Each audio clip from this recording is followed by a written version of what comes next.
Good morning, everyone. I'm Kate Ford. I'm the newest member of the County Planning Commission, and I'm chair. Welcome to the October 29th, 2025 hearing. Please stand and face the flag for the Pledge of Allegiance. Ready? Begin. I pledge allegiance to the flag of the United States of America and to the republic for which it stands, one nation, under God, indivisible, with liberty and justice for all. Just not food. Or those things. What? Just not food, for the needy. Oh, don't even start. Mr. Villalobos, please continue with the TV coverage announcement, followed by roll call. Thank you, Madam Chair, and good morning to the Commission. Planning Commission hearings are televised live on County of Santa Barbara Television, CSB-TV, Channel 20 at 9 a.m. in the South Coast, Lompoc, San Ynez Valley, San Maria, and Orchid areas. Rebroadcast of Planning Commission hearings are on Fridays at 5 p.m. on CSB-TV, Channel 20. Today's hearing will also be streamed live on the county's website, as well as the county's YouTube channel, and will be available for download in a day or two. Moving on to the roll call, Commissioner Park, Here. Commissioner Reed, Here. Commissioner Cooney, Here. Chair Ford, Here. and we are expecting Commissioner Martinez to join us in just a few minutes. Thanks very much. Mr. Wilson, will you continue with the status report and then follow up with the projection report, please? Good morning, Madam Chair. In regards to the status of our agenda today, we have two items on our standard agenda. The first item is a telecom facility project on Rucker Road, and then we have the streamlining and housing accommodation amendments that'll be presented by the Long Range Planning Division. And moving on to the projection report, Madam Chair and Commissioners, our next hearing will be next week on November 5th, and that will be here in Santa Barbara. We have two items. We have a mixed-use project in the Los Alamos area, and then we have a presentation by Long Range Planning on the environmental justice element of the comprehensive plan. I believe that was continued from an earlier hearing. And then on November 12th, there are no items at this time projected for that date, so if we wanted to cancel that today, we can. Or if you want to leave it open until next week, that's fine. And then moving down the projection report, on December 3rd, we have a number of items on that date, and that will be here in Santa Barbara as well. There are two appeals that's related to the Laurel Springs Retreat Project. And then there is the general zoning ordinance amendment package, and then we have scheduled time at the end of the day for the Recreation Master Plan workshop, and that again is in Santa Barbara here. And then we have December 10th, there are no items projected, and then that will finish our year with this body, the Planning Commission. At some point, we may have a holiday luncheon, and we'll get back to you maybe next week on that in December. And then on January, we're already having items projected in January. No items projected in the 14th, but at the end of January of 2026, we have a appeal on that day by EDC Surfrider and the Gavity Coast Conservancy on the DMF funded seaside residents and habitat restoration. So that concludes the projection report, Madam Chair and Commissioners. Thanks so much. Let's leave the 12th open for now, or on the schedule for now, and see where we are next week. On to public comments now, Mr. V. Sorry, please. I agree with you about November 12th. Leave it on for now in case we need to continue one of these. But December 10, I would like to make a motion that we cancel December 10. It's been out there for a while. Nothing's showing up on it. Unlikely to in December. And I'm getting a new knee on December 9 and won't come on December 10.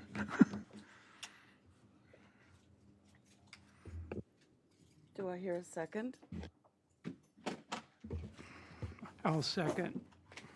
Thank you. We have a motion and a second. Mr. Villalobos, will you take the roll call? Commissioner Cooney, Aye. Commissioner Park, Aye. Commissioner Reed, Aye. Commissioner Martinez, Aye. Chair Ford. Aye. Motion passes 5-0. So Madam Chair and Commissioners, just in case we do schedule the luncheon on that date, we may just gather for breaking bread together with in honor of John's new knee, Commissioner Park's new knee. But we'll talk about that next week All when we right. have more We'll dates. stay tuned on that. Sounds great. So now on to public comments. I believe, oh, still the light on? Oh, sorry. Mr. Villalobos, are there any requests for public testimony on items that are not on today's agenda? No hands online. I have not received any speaker slips either. Thank you. And let's see, now I'd like to ask my fellow colleagues on the commission if you have anything you'd like to just announce or report related to our work. Seeing none, we shall move on to the minutes. We're going to consider the minutes for October 8th. First of all, are there any edits that anyone would like to suggest? I see none. So may I have a motion to approve the minutes, please? So moved, Madam Chair. Thank you. And a second? I'll second. Great, thank you very much. May we have a roll call on the minutes, please? Commissioner Cooney? Aye. Commissioner Park? Aye. Commissioner Reed? Aye. Commissioner Martinez? Aye. Chair Ford? Aye, Motion passes 5-0. thank you. And do we have a director's report today? Madam Chair and Commissioners, Director Plowman is out of the office at the moment, and so we would defer the director's report to next week when she returns, and she can give you a fuller update as far as the items on the board's long-range calendar and what happened at the board last week. I just will give you just a brief update in regards to the cannabis ordinance amendments that we had heard earlier this year. The board took action to accept the Coastal Commission's modifications last Tuesday, or this, yes. And then that will be then forwarded to the Coastal Commission for final certification. We're anticipating that to occur in December. Worst case January, but we're pretty hopeful that it's going to happen in December. So the Coastal Commission will certify those amendments, and then the effective date, as we know, as far as the Land Use Development Code, will be March 18th, and that's 1 year from the date of the adoption by the board. Last board hearing, there were several items related to oil and gas, but I'll let Director Plowman brief the Planning Commission next week on those. She has a fuller report on that. That's very helpful. Thank you, Mr. Wilson. Now, there are no items on today's agenda for the consent agenda, so we're going to move on to the standard agenda.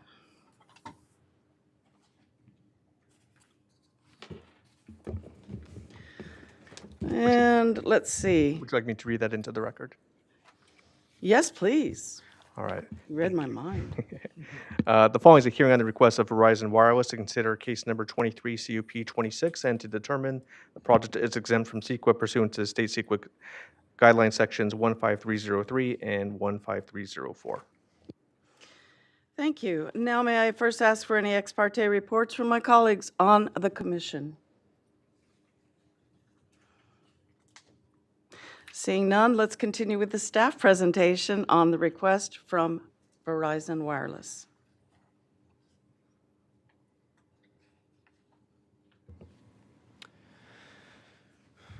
Good morning, Commissioners. My name is Soren Kringle, and I will be presenting the Verizon Tier 4A telecommunications facility at Rucker Road. There we go.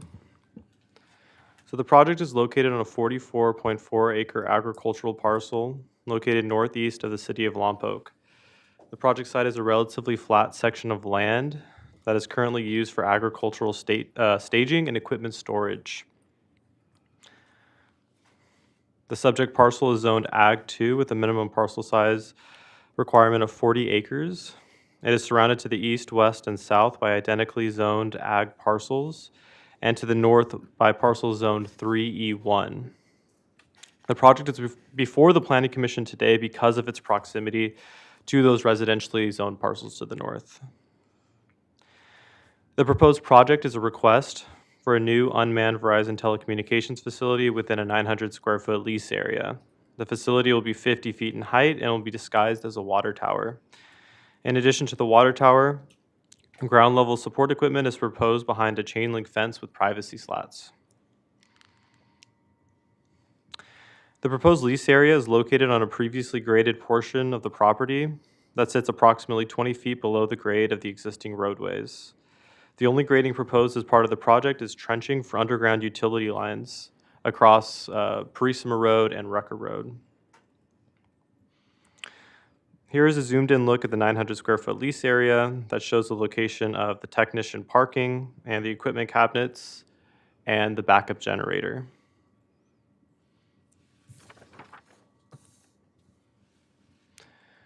This site plan, it's a little small, but it shows the 12-foot access road down on the bottom there that's going to be taking access off of Rucker Road. There's an existing driveway that the agricultural workers currently use. That will be refined and relocated slightly just to take direct access to the facility. This also shows the location of the underground trenching that I mentioned earlier. We have one trench going directly north from the site across Rucker Road to a new 50-foot tall PG&E utility line. And then we have another utility trench that will run under Rucker Road to an existing utility pole. Here are some photo simulations. This one's from Rucker Road. And this is from Parisima Road.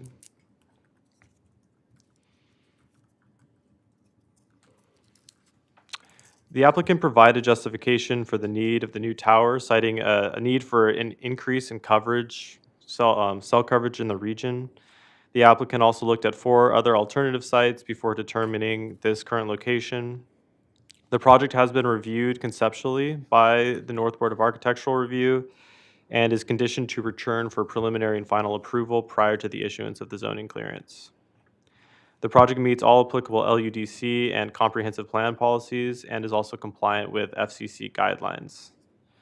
The project is exempt from environmental review through CEQA guidelines section 15303, which exempts the structures, and 15304, which exempts trenching and minor grading. The applicant provided a bioreport that confirmed that the site does not contain any sensitive habitats or species. If the commission concurs with staff's analysis, we recommend you take the following actions. Make the required findings for approval of the project specified in attachment A of the staff report, including CEQA findings. Determine the project is exempt from CEQA pursuant to state CEQA guidelines sections 15303 and 15304. And to approve the project case number 23 CUP 26, subject to the conditions of approval included as attachment B. And this concludes staff's presentation, and we are available for questions. Thank you.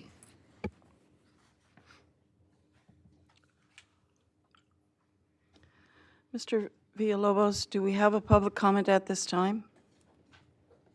Just received. You go ahead. Karen, come on up to the podium.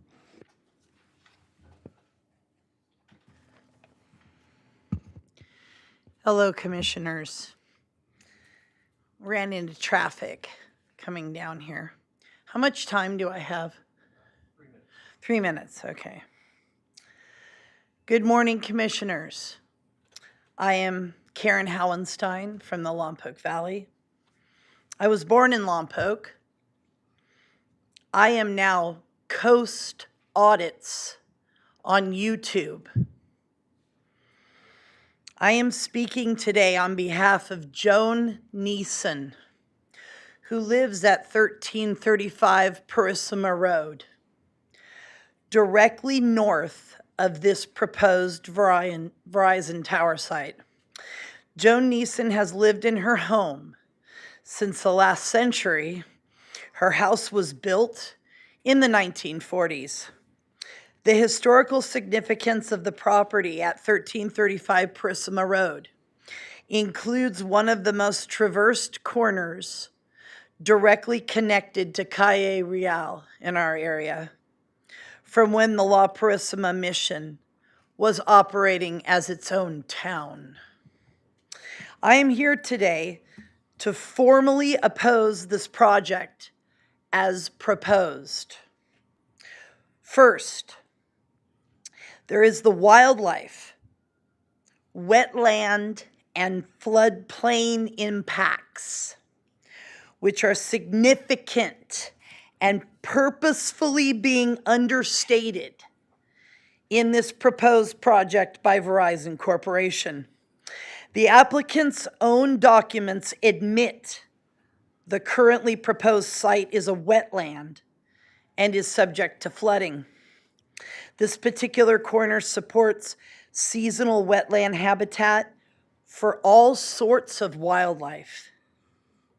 It has my whole life. I'm very, very familiar with this corner, and should be protected under county policy and CEQA.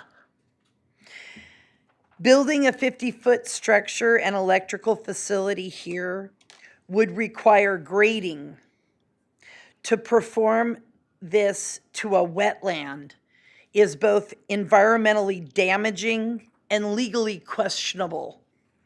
If Verizon decides to move forward to place any cell tower on this parcel, please require a wetland delineation, hydrology study, and a full environmental impact report before any site approval.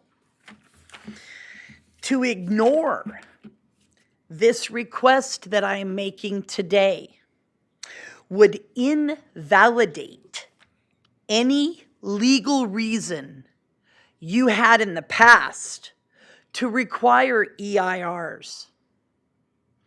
Second, there are visual and scenic impacts. The proposed tower would be less than 200 feet from Joni Neeson's home and would obstruct the view from the front porch of her home and the main living areas towards the ocean and the sunset.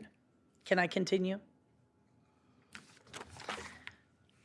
I think that's it. Thank you. What the Board of Supervisors did to circumvent CEQA, that's a legal issue. Thank you. Madam Chair, I do believe we have a representative from the applicant's team that would like to speak. Yes, I was going to Okay. just announce that. But first, just to kind of back up a little bit, for my colleagues, any clarifying questions for Mr. Krinkle? Yes. Please. Just kind of as I mentioned when we talked before, there seems to be a variety. What exactly exists on the site now? I know prior to that, because when I look at staff report, Google Earth, Google Maps, others, there seems to be different. Because it's obvious it's been used for at least 10 years as a place to park agricultural cars, trucks, tractors, whatever, and had a shade structure. What's the status of the site today? Yeah, Commissioner Reed, through the chair, you're correct. It is currently being used for agricultural storage and staging operations for the agricultural operations on site. And we did have a biological report conducted out there, and we even had that report peer-reviewed, and it confirmed that there's no existing wetlands located on the site at this point. Well, it's located on what you said, 10 feet of fill. It was filled in about 2013. That's correct. So any qualities it might have as a wetland were eliminated at that time. That's correct. And Commissioners, we also got a U.S. Army Corps of Engineer wetland delineation and determination, which is what we're required to do, and that's attached. So they also confirmed that there's no jurisdictional wetlands that are present on this property. Thanks. I also just wanted to confirm and ask you to kind of reiterate that this proposed project has no danger to the agricultural workers in the area? Chair Ford, correct. We had their telecom projects are required to submit RF reports, radio frequency reports that must comply with FCC guidelines or have to show that the project complies with FCC guidelines. So that is correct. The only regions that are sensitive or would exceed FCC regulations for exposure are up in to the general public. But are up 50 feet in the air and for like a diameter, I think, of 70 feet up in the air. So there is, at the ground level, they would be below the exposure levels. Thank you very much.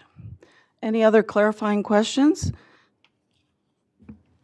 Mr. Reed? So, and also according to what FCC law, is this correct? That as long as a facility is in compliance with those regulations, we are not able to oppose it on the basis of environmental or health concerns? Is that true? Commissioner Reed, through the chair, yes, that's correct. Thank you. So with that, now perhaps we could call for a presentation from the applicant, please.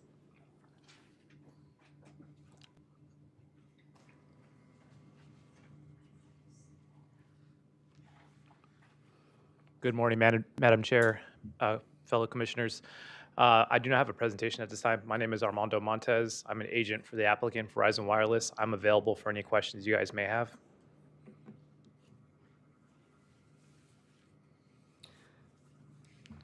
Mr. Cooney? Thank you, Madam Chair.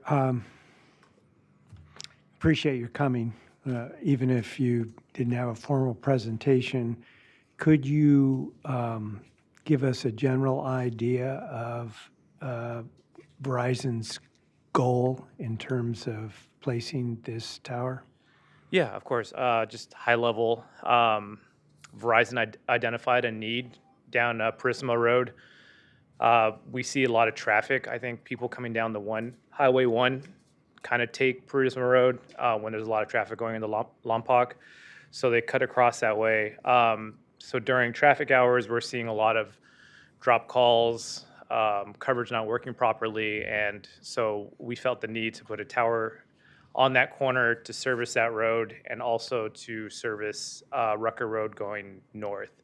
If you look at our alternative analysis that we submitted, all our candidates that we researched were all along Prisma Road because that was really an area of need.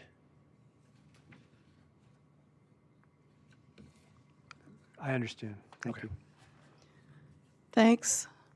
I don't see any further questions from my colleagues. Mr. Kringle, do you have an interest in rebutting at all the public comment? I think we answered the questions from yourself and Commissioner Reed. I think that adequately addressed the comments. Thank you. So now I'd like to call for deliberation from my colleagues. Any comments? Mr. Park? I think this is in my district and sort of shared with the 4th district, or is it in the 4th district and shared with my district? The utility pole is in the 4th district. The balance of it is in your district. Well, the poll is what everybody notices, so you better go first. With respect, I think your mic needs to go on. with respect, that we get that 50-foot utility pole in the county right-of-way on the north side of Prisma Road. The people of the 4th district find no problem with that. Mr. Park? I spoke with Mr. Reed about this today. We're Brown Act buddies, breakfast, just to see, did we notice any issues? And we think they've all been resolved. I always take the opportunity to tease Verizon because you keep improving reception all through the North County and the San Ynez Valley, but it is so awful around my house. And why should I keep voting for you if you don't fix it? But they know that that's said in jest. And I also, I get a kick out of these water towers. It does look good there. I think it does. It's just that who has a water tower that's 50 feet in the air? So I would never notice as I'm driving down the road an antenna looking like an antenna, but when it looks like a water tower, I'm going, what the heck? But that's all right. So I'll support it. Thank you, Mr. Park and Mr. Reed. Mr. Cooney, please.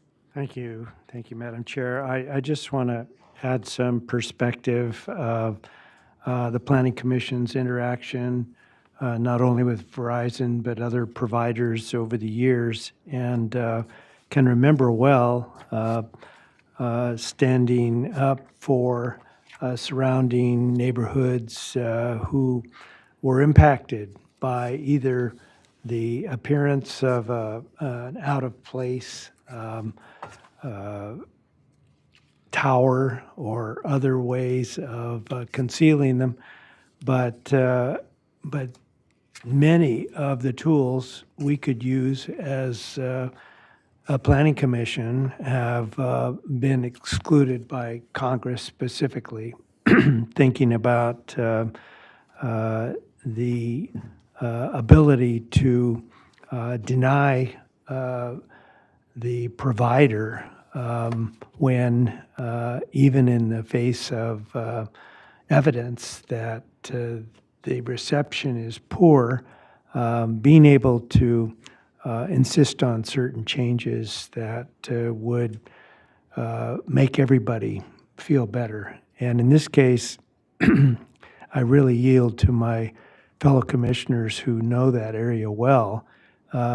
If the tower itself is one of those that falls on the ugly side, perhaps we should consider further improving or changing that one issue.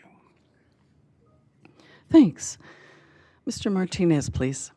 Yes, good morning to all. And no, I appreciate the fact that the aesthetic of the, or at least the attempts of being aesthetic in regards to the water tower, I mean, that does make a difference to those who are living in the community. And my major reliance on this, on my decision is that from the looks of it and from the historical use of it, it seems to be not anything different than what it's been used for in the past.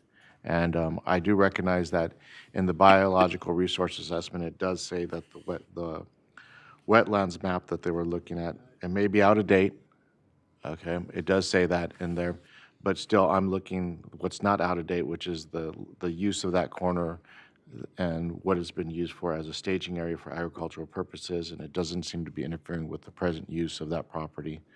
And that's what I'm going to be making my decision upon in favor of. Thank you. Thank you. I, too, concur that it's important for me to believe that the 3rd and 4th District Commissioners are in favor of this. And also, I feel like a lot of work was done to ensure that the wetlands and the danger zone area are well documented and well researched, so I will be supporting this, too. Mr. Park. Yeah, I'd like to add to Commissioner Cooney's comments that we are restricted by federal law in what we consider in these, and we're generally considering aesthetic issues. And as a practical matter, the recipe we've followed in these kinds of approvals is, one, can we find a better site that meets the phone company's needs, but is a better site for the public? And there isn't here. And two, can we make recommendations on screening by vegetation? Mr. Reed. The telephone pole is in the 4th district. The cell tower, that unit is in your district. But I'll make the motion. I do have one clarifying question. On the map, if you look at, the comment we had referred to 1335 Purisima Road, is that east of this? Commissioner Reed, I believe it's north on the other side of, directly across Purisima Road. Okay, I'm just trying, the comment was made, it will block the views of the sunset and the ocean. It looks to me like the trees surrounding the area are a lot taller than the tower, so I don't understand if it would have an effect on making any amount of significant blockage relative to view shed. So with that, I would like to make a motion to hang on here. It's on the screen, too. Take on the the screen. recommended, oh, well, that's because I always like the printed page. To take the recommended actions to make the required findings for approval of the project specified in attachment A of the staff report, including CEQA. Determine the project is exempt from CEQA pursuant to state CEQA guidelines. Section 15303 and 15304, and to approve the project case number 23CUP26, subject to the conditions approval in attachment B. And Mr. Park? And I'll second the motion. Thank you. We have a motion and a second. Mr. Villalobos, please. Commissioner Cooney, Aye. Commissioner Park, Aye. Commissioner Reed, Aye. Commissioner Martinez, Aye. Chair Ford. Aye. Motion passes 5-0. Thank you very much. Can we take a small break to let staff for the next item set up? For certain. Is 10 minutes fine?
All right, everyone, we're reconvening to go on to item number 2, the ordinance amendments. And so, Mr. Villalobos, could you please read the item into the record? Yes, thank you, Madam Chair.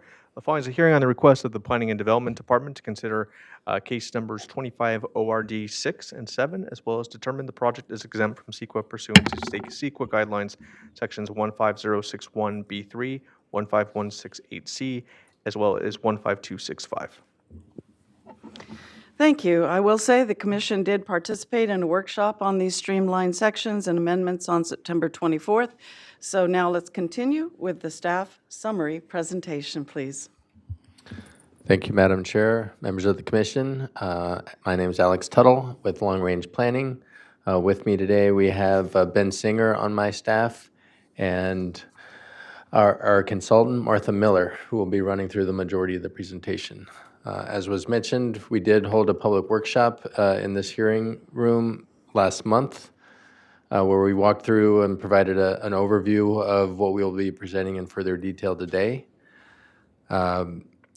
We will provide a summary again and a refresher of the scope of the amendments, focusing in on the substantive issues that have been identified. As was discussed at the last workshop, we understand that there is a lot of information in front of you, so we will make our best attempts today to distill it down for you in a digestible manner.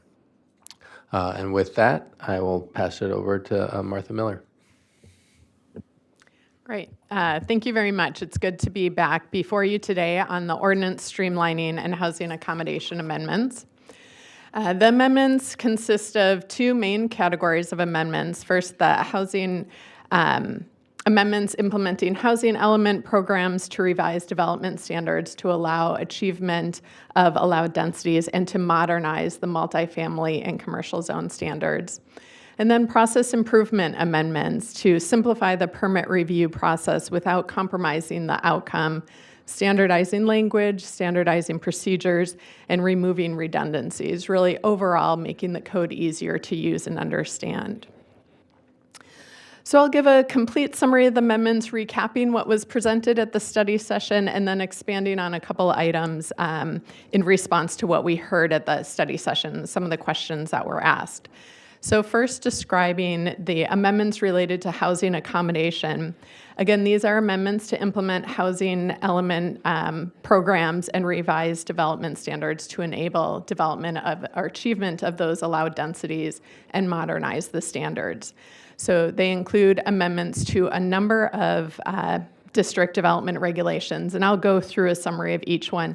Highlighting the substantive changes to the standards, there's also a number of amendments related to cleanup, standardization, simplification, removing redundancies. That's why the volume of amendments are so great, but again, I'm going to highlight the substantive changes, starting with the residential zones. So in the residential zones, it's your DR and your PRD zones that are the county's primary zones for providing areas for multifamily residential development. Both of these zones, though, accommodate a wide range of densities, anywhere from 0.1 units per acre up to 40 units per acre, depending on location. So the current development standards in these zones really reflect that lower density type of development. And that really kind of made sense because prior to your housing element rezones, that made up really like 99.5% of those areas.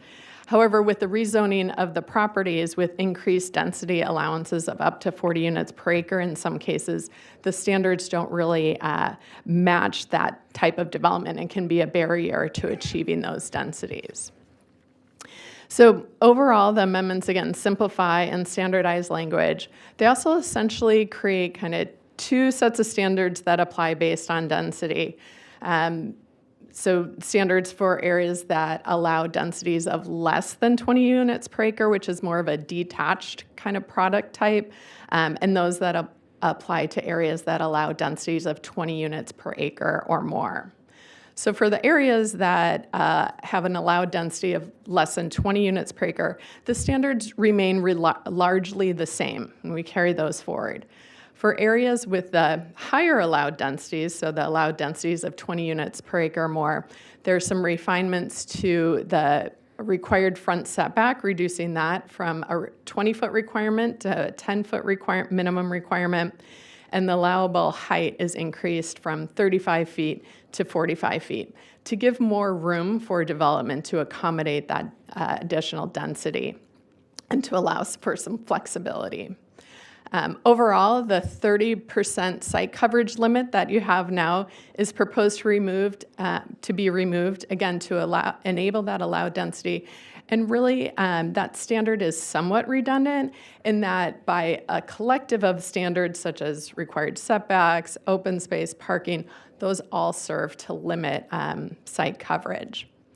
And then the approach to open space is proposed to be changed from a percentage of the site to a minimum amount per unit. Again, differentiate on density, and I'll get into that in a little more detail. But first, I want to just show the areas that are zoned for residential densities of 20 units per acre or more. So the next series of slides will show actually all of those areas throughout the county. And just for context, all of the properties are either already developed, have a pending project, and or was part of the recent housing rezones. So they're all specifically intended for the allowed densities. So these slides, again, show the areas with allowed densities of 20 units per acre or more. The properties outlined in green are part of the rezones, and then the properties with numbers had pending projects with them.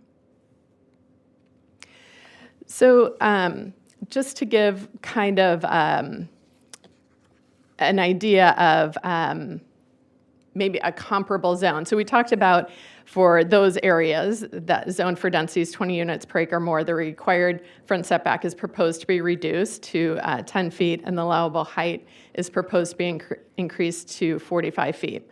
A comparable zone that exists in the county with similar allowance is the multifamily residential ORCHD zone, or your MRO zone. And the Bradley Garden apartments are just an example of development that had occurred under similar development allowances, under similar standards. So this is just to give some context to that. You can see with a development that doesn't always mean a standard is set. It's either a minimum or a maximum. That doesn't mean that standard is the maximum standard is met or exceeded throughout the site. It just provides some flexibility. You may have some that are built under that, some that are built to the standard. Commissioner Reed, you look like you may have a question. I think we've done a mixture of questions afterward or questions during. I think we can do questions during and afterwards so you don't forget them. So we can do during. That was my first question, but my second question is more substantive.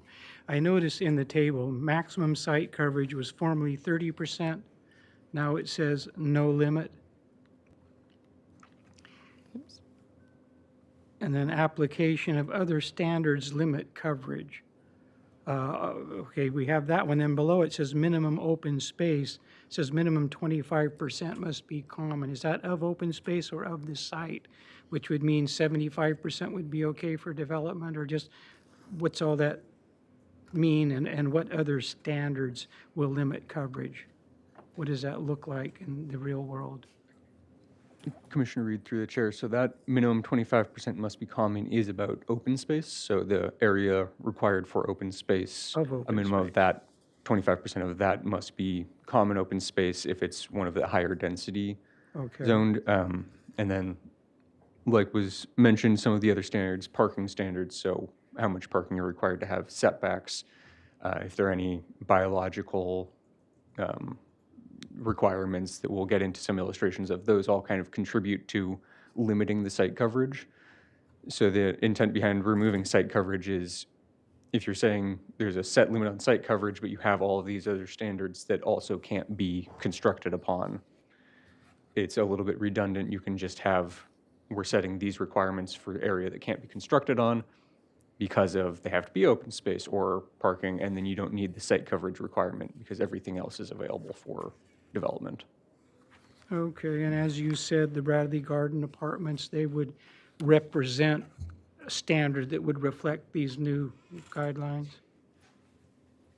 Yes, Commissioner Reed, through the chair, they're approximate the same. They're not exactly the same, but they represent kind of the level of density and development that would be allowable with these new standards for the more than 20 So this units new per acre. standard isn't just opening the door to wall, looks like the projects of the 60s type developments. Correct. Okay.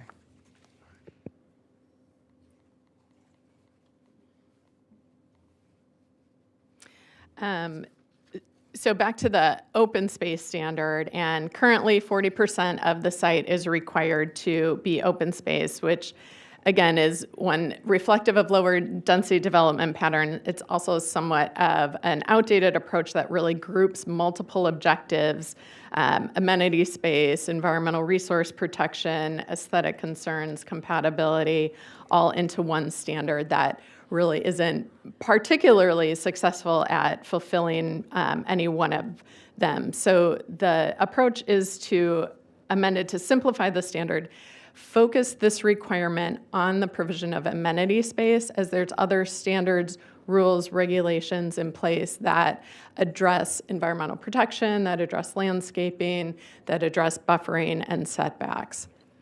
So rather than having 40% of the net site area be the requirement is based on square footage per unit. For areas that allow densities of less than 20 units per acre, it's 200 square feet per unit. This pattern of development that typically occurs at those densities really kind of that provision of open space kind of naturally occurs with that because you have that more detached product. And then the higher density areas, 20 units per acre or more, 60 square feet per unit is required. And as was mentioned, a minimum of 25% of that must be provided as common open space. And then there's requirements for that configuration of the open space, ensuring that it's accessible, usable, and it really provides that usable amenity space. So just a simple illustration, kind of how this may occur, just a prototype development site. The illustration in the middle shows what would qualify today. Again, it's any portion of the site not covered by walkways, parking, or buildings, and then an illustration showing what would qualify under the proposed standard would be something that really meets those configuration, the usability standards. That's not to say that the rest of the site can then be covered with hardscape and buildings. There still are the requirements for landscaping, for environmental protection, building access, separation, different types of requirements. So as we move into the other zones, amendments are updated again to overall simplify, standardize, make them easier to use and understand, modernizing the standard to facilitate housing consistent with the housing element update. First, the neighborhood commercial zone or the CN zone. These are typically neighborhood serving or smaller scale commercial areas near residential or other developed areas. Some examples are the Los Olivos groceries, or grocery, some areas in Ballard and Gary. In these areas, for modernizing the standard, one, using a more common metric for the allowable residential density. Right now, you use kind of an odd metric, which is 2 bedrooms per 1,000 square feet of commercial development, instead using units per acre and having that maximum 20 units per acre reflective of the smaller scale areas, but still allowing mixed use. Reducing the required minimum front setback from 20 feet to 10 feet to accommodate that pattern of commercial development along the street frontage. Eliminating that maximum site coverage limitation. Again, that collective application of standards really serves to limit site coverage. It's kind of a redundant standard. And then introducing a clear requirement for the location of residential and non-residential uses. Right now, residential is allowed as part of a mixed-use development. The proposed standards require that the non-residential portion of mixed use, that non-residential needs to be located along the street frontage to retain that ground floor commercial street frontage in these neighborhood commercial areas. Similar to the CN zone is the C1 zone, your limited commercial zone. This is only in about 4 locations across the county. It's very similar to the CN zone. The primary difference is that single-family development is allowed as a primary use where there isn't already commercial development. So if you took a tour of all these areas, you would see actually some homes just built on these properties, and that's kind of why that happens. But again, similar to the CN zone, using a more common metric for allowed residential density, moving from the bedrooms per square footage of commercial development to more commonly used units per acre, reducing the minimum required front setback from 15 feet to 0, again, accommodating that pattern of commercial development along the street frontage. And then, again, requiring non-residential to be located along the street frontage to retain that ground floor commercial frontage. Then we move into, Commissioner Reed, another question? I just got a question. Since, common to all of these is the residential density going from 2 bedrooms per 1,000 feet of commercial development. If you don't have any commercial development on the site, can you build residential on it? Commissioner Reed, through the chair, in the C1 zone you can. Okay. That zone allows for residential as a primary use. You Yeah. can just build a single-family dwelling.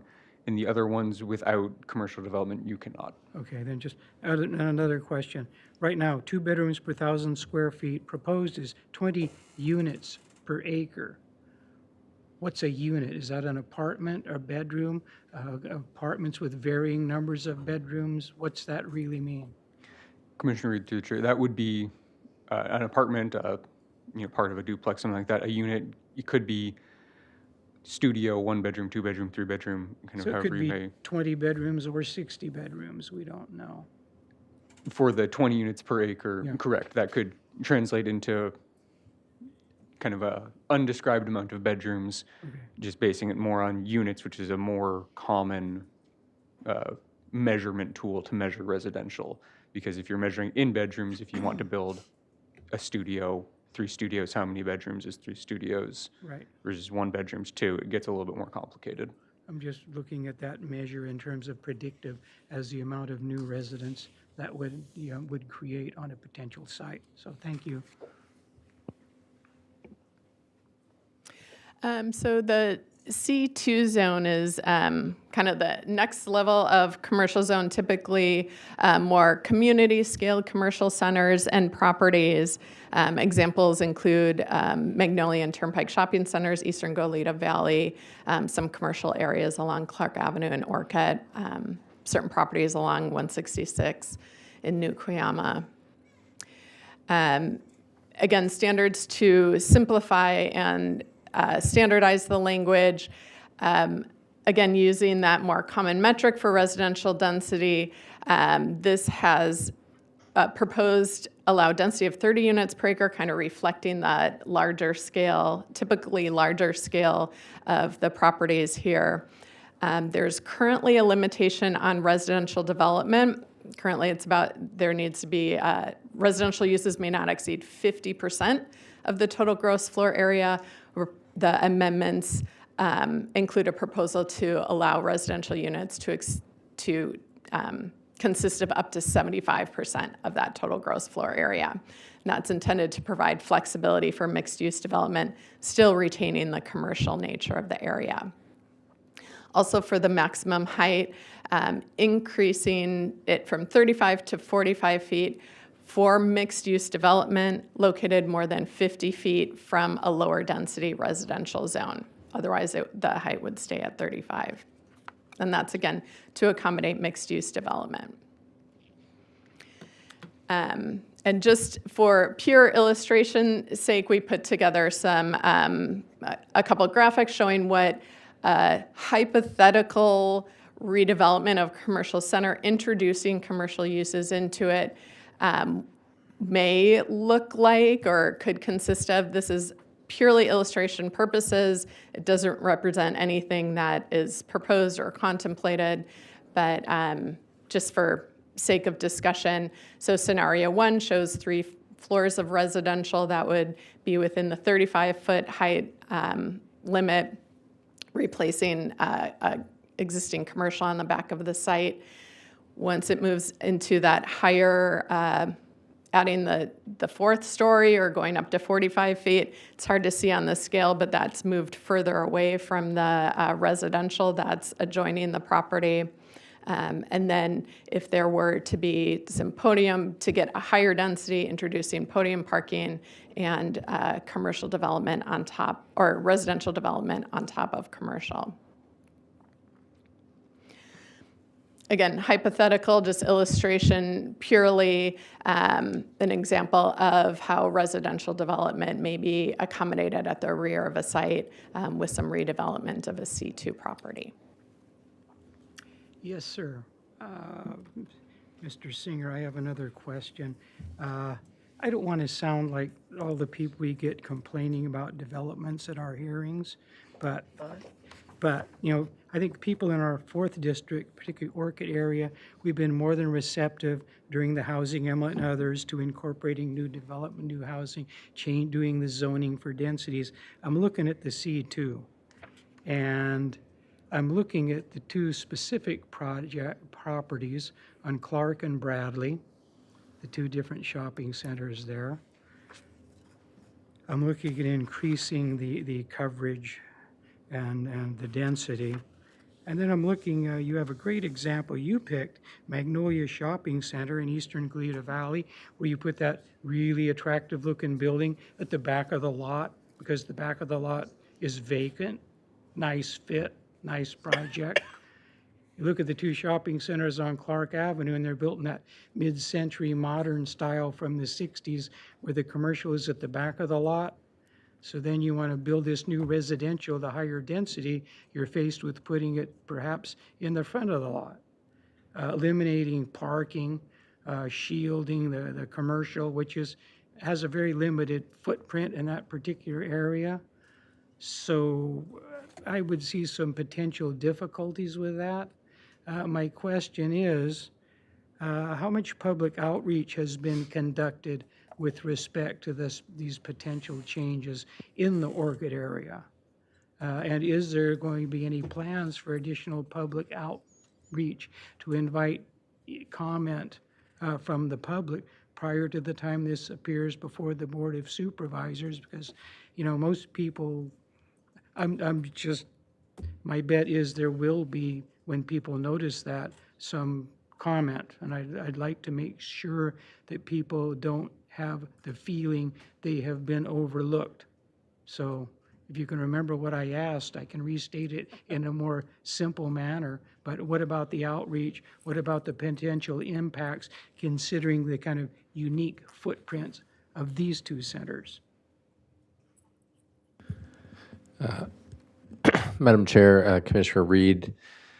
So with regard to, just one thing to clarify with these amendments, which is that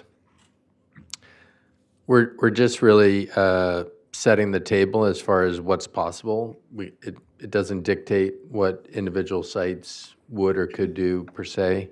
And we're not changing the permit requirements for a mixed-use project. So a commercial site currently, whether it's Magnolia or one in Orchid, if they're looking to do mixed-use development, it would be a CUP. So it's a discretionary process, and there's full noticing, public hearings, opportunities for comment, et cetera, as part of those projects. So it's hard to sort of envision exactly what might occur on any individual site. I can say that just by allowing residential development doesn't give the ability to remove parking that is required for the commercial uses. So every site's going to have to look at what's reasonable and realistic and feasible on each site.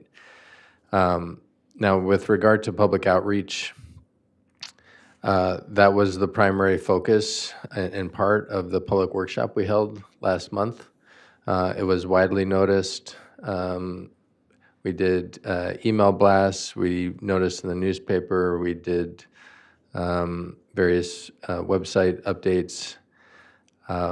And as you saw, despite best efforts, a lot of times we don't get a lot of participation. Yeah, I would say the public comment we are seeing is a bit less than robust.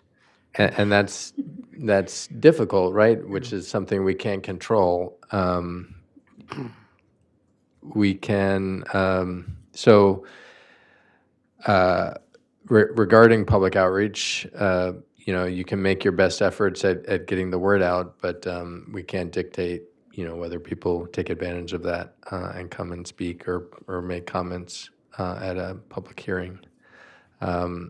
We had the public workshop. We have this hearing also noticed for this item. And then we move on to the Board of Supervisors. Again, that would be, there would be opportunities for public notice and input as part of that. Well, thank you. But, given the fact that most people out in the public barely know we exist, yeah, I would really support extending whatever opportunity we can for them to learn about it and comment about it prior to the time it's approved by Board of Supervisors. So, thank you. Commissioner Reed, through the chair, just to add a little bit more, as Alex mentioned, the current requirement for residential as part of mixed-use development in C2 is I believe it's a minor CUP, which still requires hearing and discretionary review, but that is the current requirement. That's not changing. So someone tomorrow could walk in and apply to build mixed-use residential on, those same properties that we're discussing. It would look a little bit different. The standards are a little bit different. That's what we're proposing to change, but not the ability to do so. Is that requirement still 300 feet, or is there a different one that would apply for the noticing? That requirement would be the same 300 feet? from property lines, yes. Okay. Plus, posting a placard on the site saying, but the noticing requirements aren't changing from what they currently are.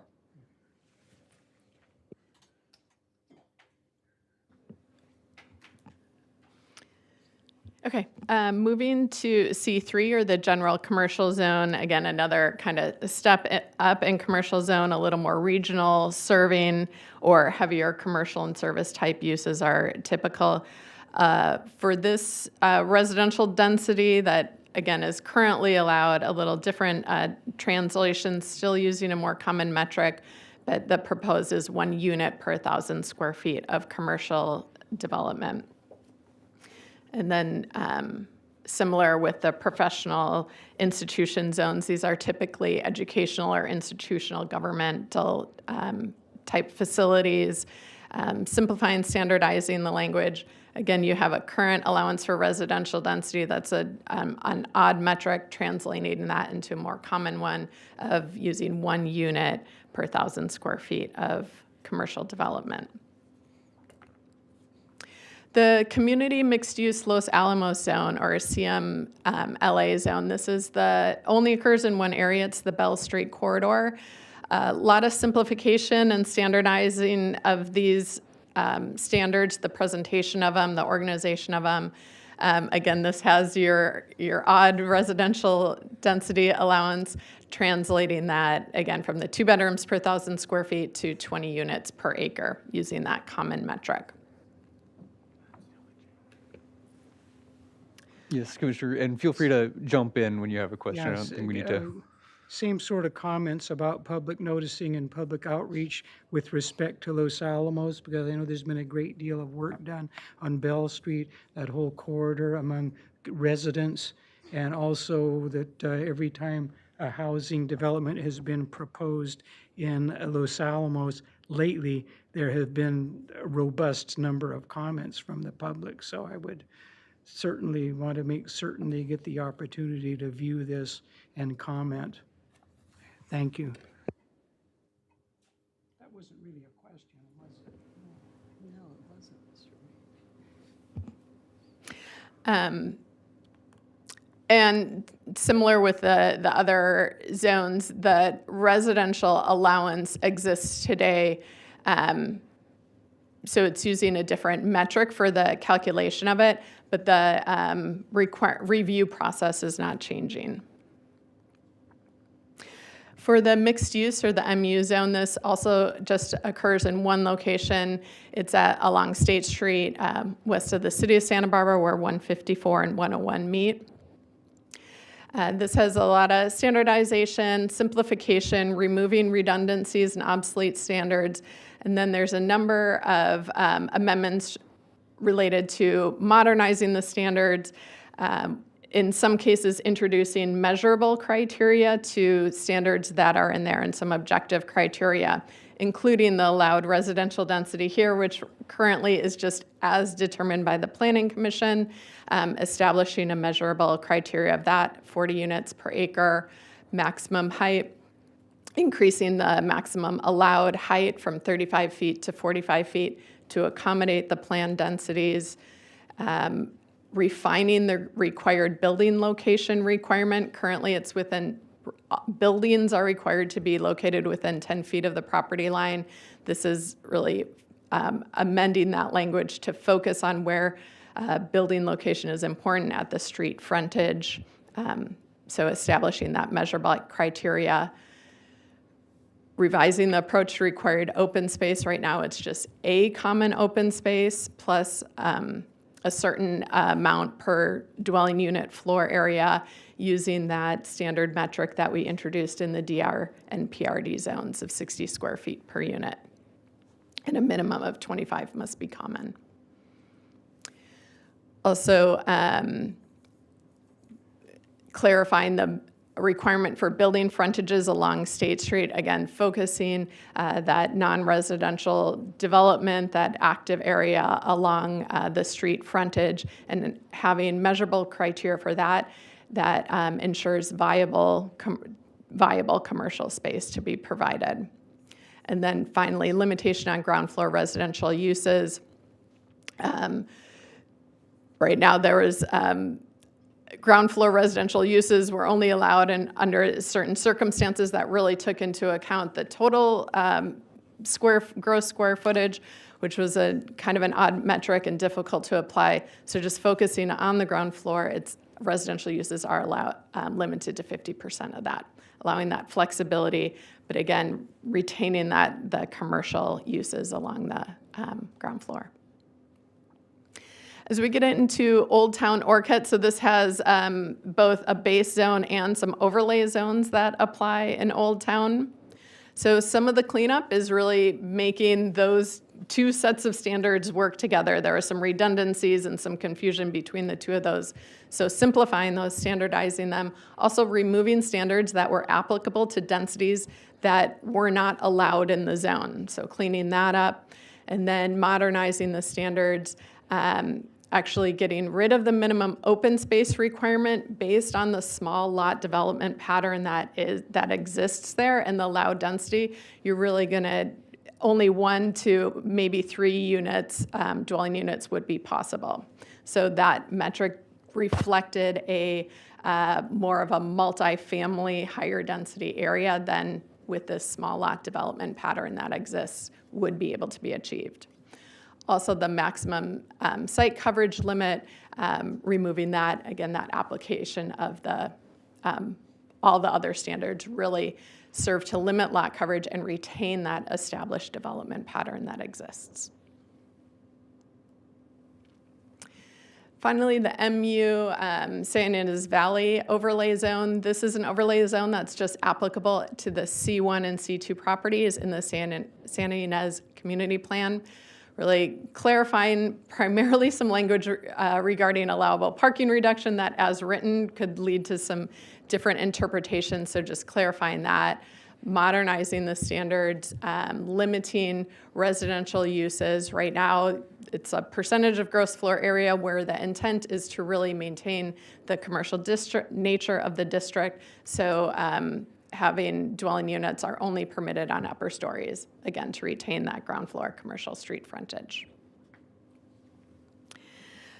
So the next category of amendments, we can move on to the process improvements. So these are amendments throughout the code simplifying the permit review process without compromising or really changing the outcome, standardizing language, removing redundancies, not changing the practical practice, but making the code overall easier to use and understand. So similar to the housing accommodation-related amendments, I'll give a complete summary of the amendments, and then recapping what was presented at the study session, and then at the end we have some slides summarizing some things that in response to questions that were asked at the study session. So first, just a number of sections that are proposed to be deleted because they're obsolete, they're redundant, relocated, or no longer applicable. So for example, stormwater runoff requirements are addressed by other regulations. Design compatibility standards are duplicative of land use element policies. Small animal hospital provisions were moved into tables so that we don't need a separate section on those. COVID-related provisions have expired. So these sections could then be deleted. Then there's also a number of sections that are revised, but carry forward the existing requirements, but again, make them easier to use, understand, and navigate through them, particularly landscaping and parking standards. If you look at this section, there's a lot of movement and amendments.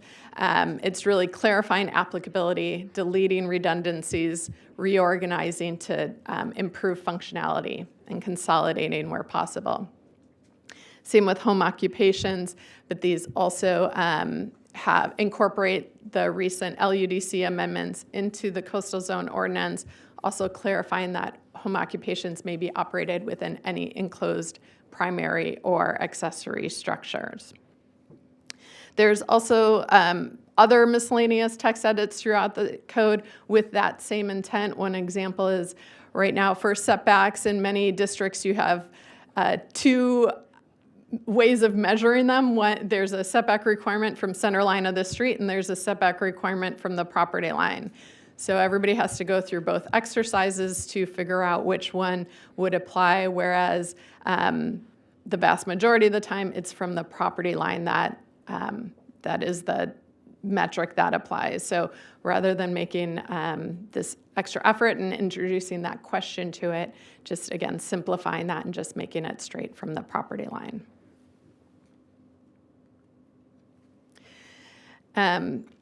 Then I'm going to go through the amendments related to various procedures, starting with the similar use determination. This is where a use that is not listed in the code specifically, such as something like a yoga studio, is determined to be similar to a use that is listed in the code, such as a fitness center. So the amendments reflect practical application of this process where this really occurs in all zoning districts. The decision maker is downshifted from the planning commission to the director. The director may defer that decision to the planning commission, but and the director's determination may also be appealed. But the proposed amendments really codify current practice or the practical application. Amendments also include a general provision where upon applicant request, the director may refer an application to the planning commission for decision when requested and the public interest may be served by that. And one quick note on that director deferral section, that is the section included in the LUDC amendments that you received does have that. The coastal zoning ordinance currently does not align with that. It still says with the consent of the applicant. Is just a minor miss on my part that we are proposing it to say at the request of the applicant, and that would be changed when this does go to the board. Commissioner Reed. I have a question about that similar use determination. When I looked at the ordinance, there's a determination for if there's a new proposal, it's a determination if it is similar to an existing use. What happens if there is a new and unique use that's being proposed for something that has not been done before? When I read it, it says it's just not going to be allowed. How is the list of allowable uses? Is there a pathway to expand that? I mean, we're seeing things today we didn't know existed 5 years ago. Commissioner Reed through the chair. So you would kind of go through that same exercise. Is it similar in nature, intensity to a use that is allowed in the zone? And if you go through and it's something that's so new and different that it is not similar to something that is listed in the code, then it would not be allowed. And the process for amending that would be through amending the code similar to what we're doing, although on a much more discrete manner. Okay.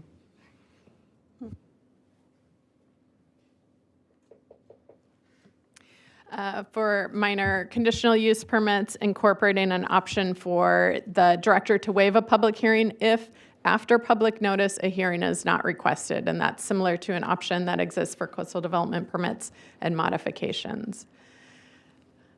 For development plans, introducing an opportunity for or allowing director review of small projects. So in some instances, there's some instances where any development, including a small addition, require approval by the Planning Commission. So this would allow director review of small projects. So structures and additions less than 1,000 square feet in all zones. Still require a development plan, just the review authority would change.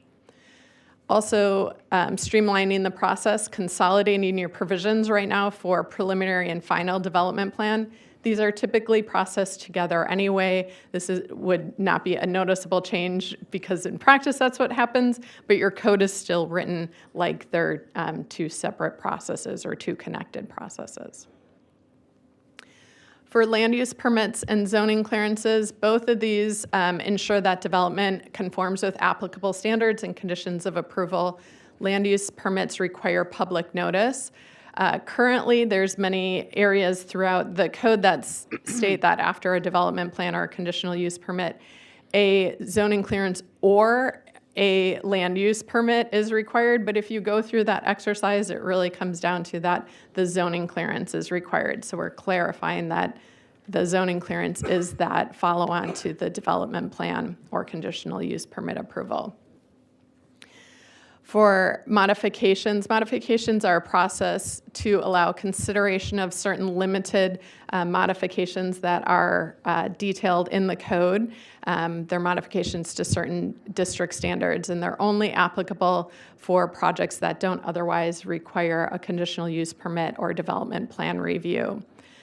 They currently require notice and hearing with the zoning administrator. Most hearings are waived as the requests are typically minor and non-controversial in nature.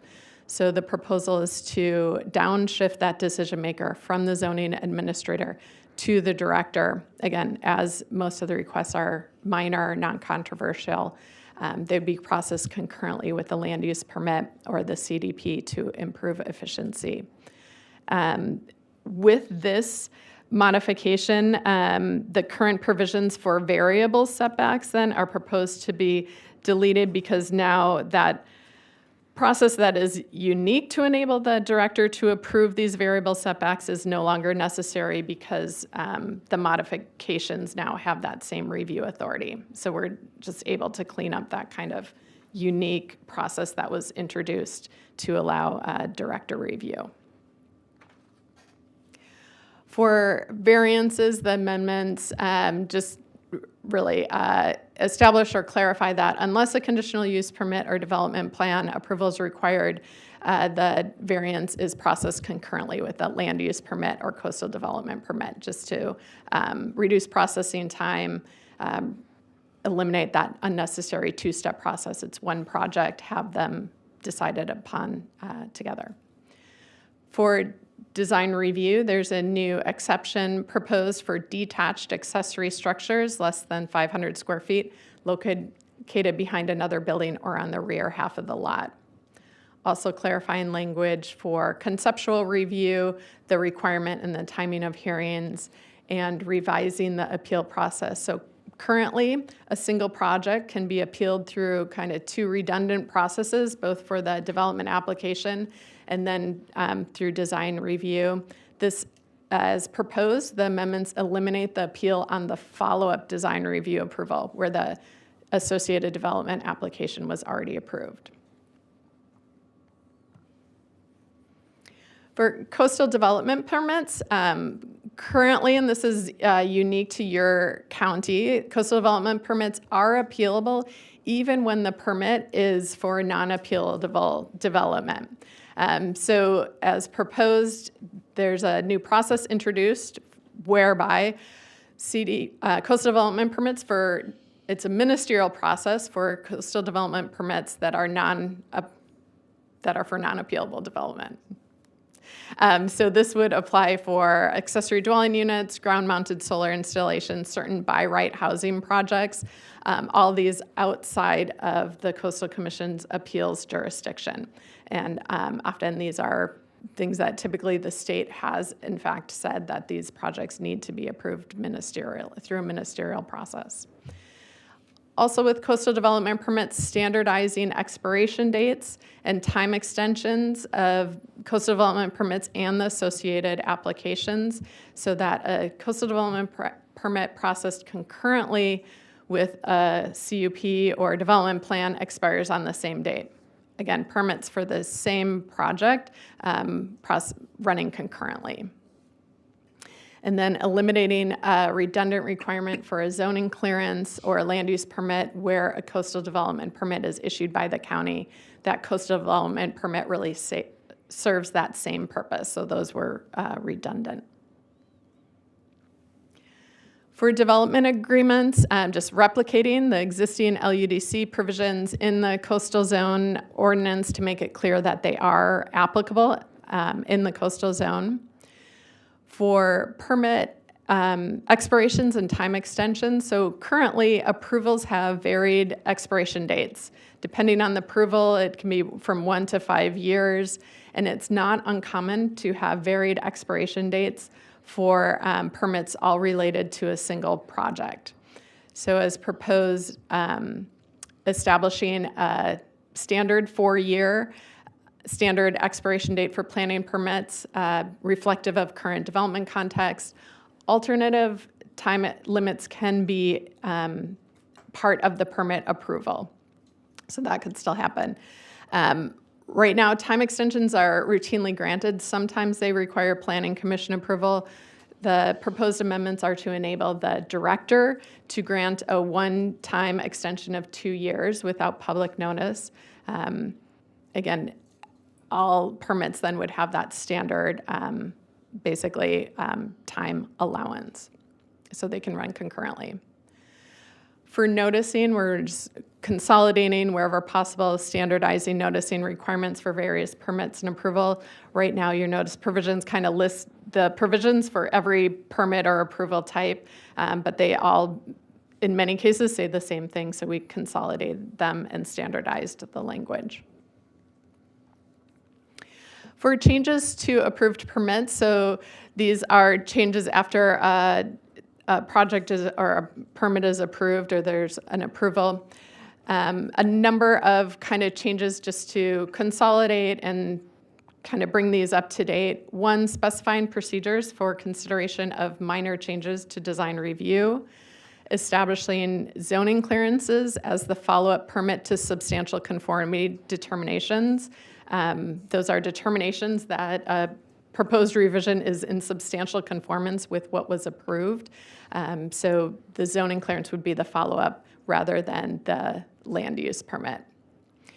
Also clarifying time limits for substantial conformity determinations and as well as for amendments to approved projects.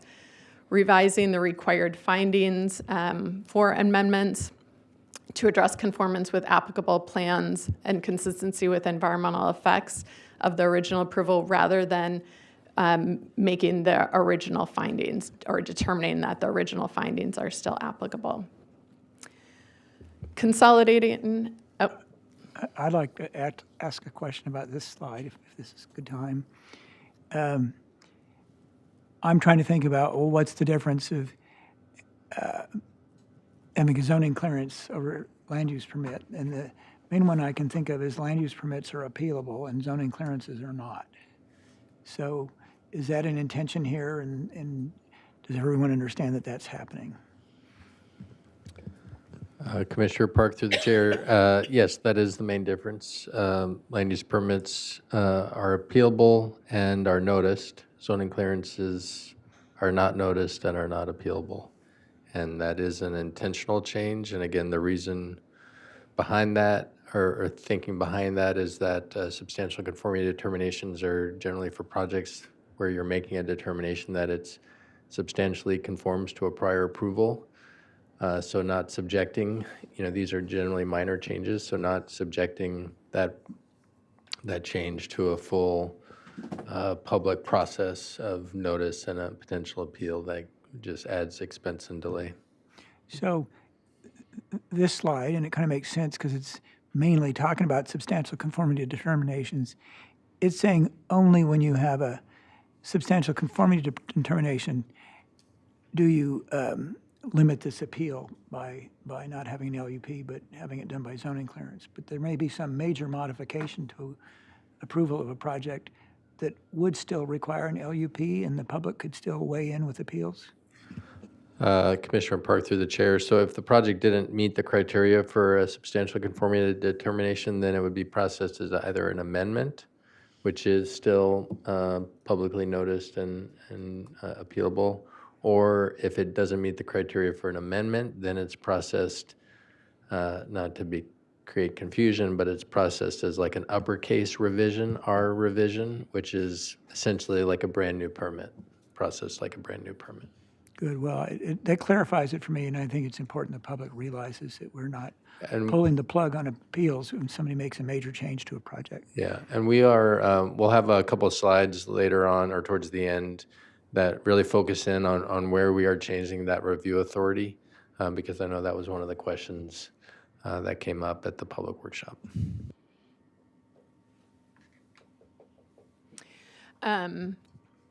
The amendments also include refinement to the guidelines for making the determination of if something qualifies as a minor change or a substantial conformance. And that's really to reflect kind of common practice, introduce measurable criteria, clarify that applicability of that. Permit lapse and revocation. So the code currently includes language by which approvals become void and are automatically revoked, including things for development authorized under a conditional use permit that's been discontinued for a period of more than 12 months. And an approval can't really be revoked without due process, with notification, findings, a public process for opportunity for appeal. So the amendments revise current language to establish a standard procedure that's generally applicable for revocation, which the county may use. Typically, it's not usually used, but typically if it is, it's typically during an enforcement type action. But amendments establish revocation procedures reflective of current procedures for the revocation of land use permits and zoning clearances.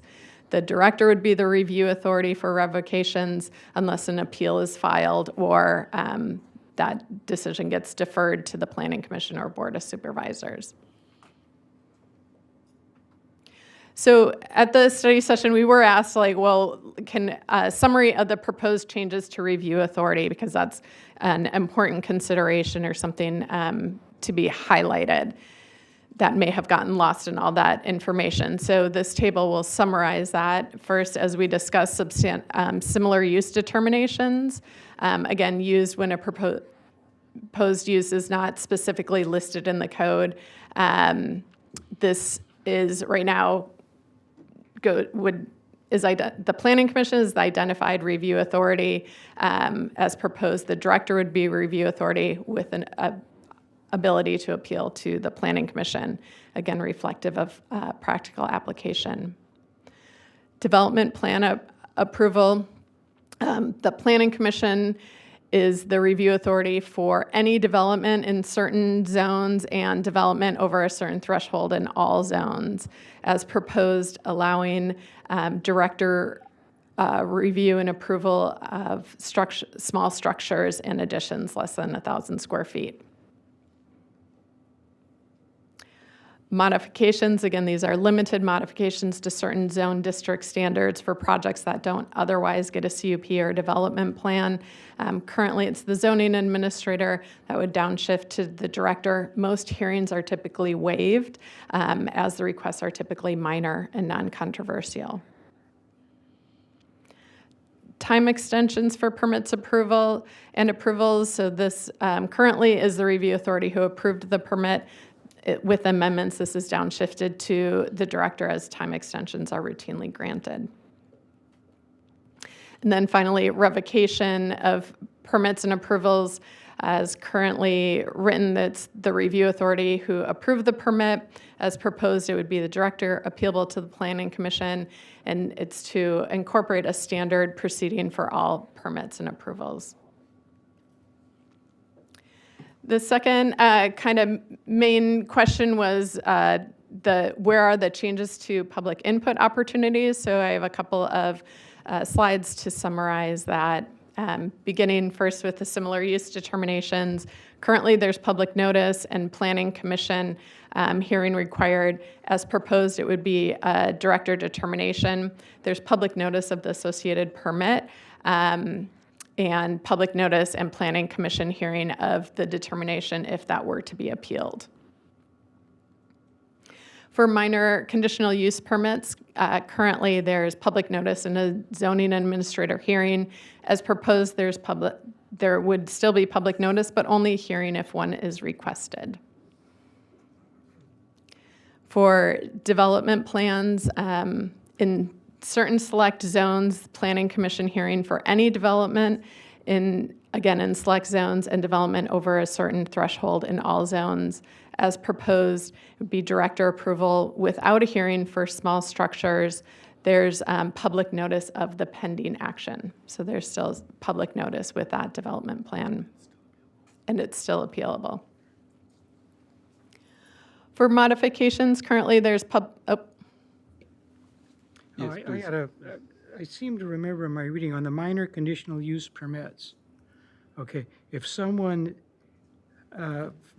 fails and does not request a public hearing, do they also lose their right to appeal? Was that in there? Did I read that? Commissioner Reed, to the chair, you hopefully didn't read that, as that is not what I believe is proposed, is that if they fail to request a hearing, they still do have an opportunity to appeal after the decision is made. Okay, I'll go back and reread it. Thank you.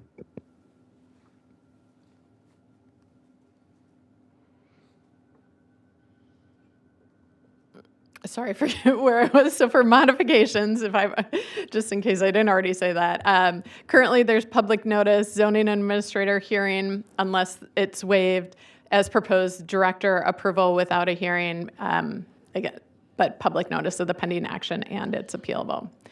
Design review exceptions, a new exemption for accessory structures less than 500 square feet located behind a building or on the rear half of the lot. Whereas right now that would be subject to design review. Also related to design review, the design review that currently that follows the approval and associated development application may be appealed as proposed. The follow-up design review would not be appealable. So after that associated development application was approved, that's what can be appealed. Yes, Commissioner Reed. Can I go back and have you take a look at page 370? It's in Amendment C1, Waiver of Public Hearing. If you go down to A1, the notice shall include a statement that a failure by a person to request a public hearing may result in the loss of that person's ability to appeal any action taken on the minor conditional use permit application. Do I have that? Do I understand that? So if they don't request a hearing, they forfeit their right to appeal. Is that what that says?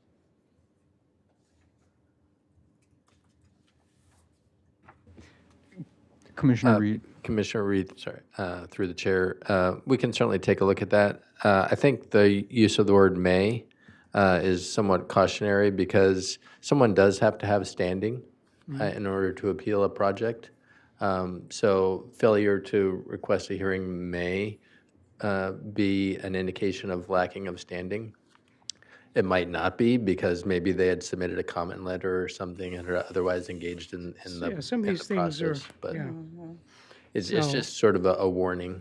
Yeah, just because they overlooked it, I would not be comfortable having them forfeit their right. It's to not a appeal. complete forfeiture, which is Yeah. the use of the word may. So we'll look at that in a little more detail, right? Before it comes to the soups.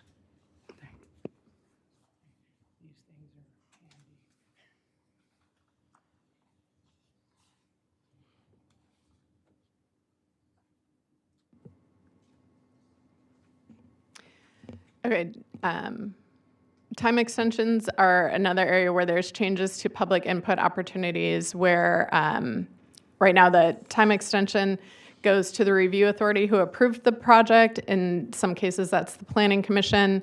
As proposed, there's no notice and director approval, and that would not be appealable.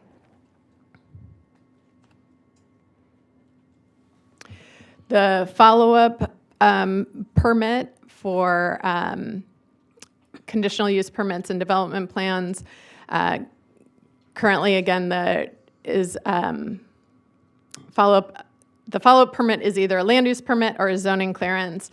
The land use permit does require public notice. The zoning clearance does not have public notice. And again, the code currently identifies that a land use permit may be the follow-up permit after development plan or conditional use permit approval. In actuality, under your current code, that is only the case with substantial conformity determinations.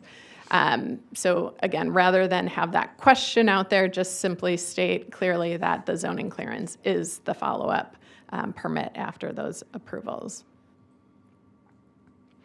For substantial conformity decisions, again, these are a finding that a minor change to an approval is within substantial conformance with that approval. There's guidelines that set out what qualifies or what can be determined to be in substantial conformance. Again, currently, the land use permit is the current follow-up permit with a public notice. As proposed, the zoning clearance would be the follow-up permit, and that is no public notice, and that's not appealable.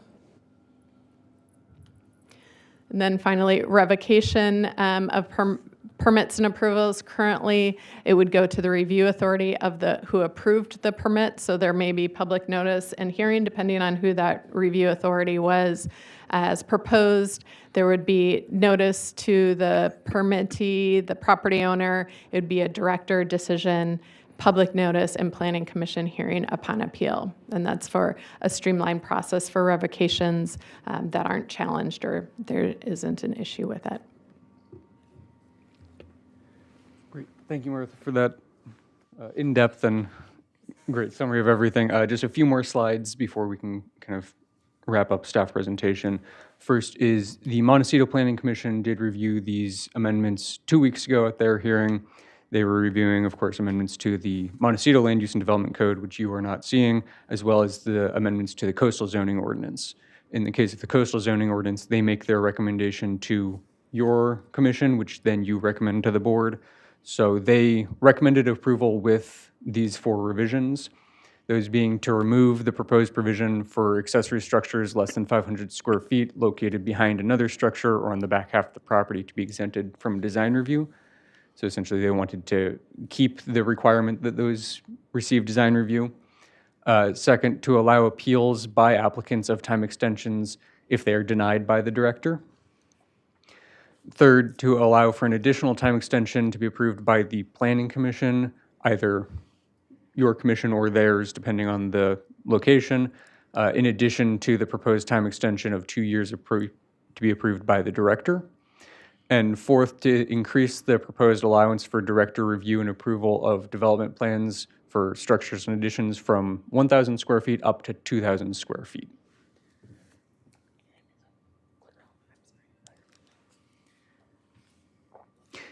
For environmental review of these amendments, the Land Use and Development Code amendments can be found exempt from CEQA pursuant to CEQA guidelines sections 15061B3, which is usually called the common sense exemption, and then 15168C, which allows exemption for projects reviewed under a programmatic EIR. So that covers the housing sections that were reviewed under the housing element PEIR.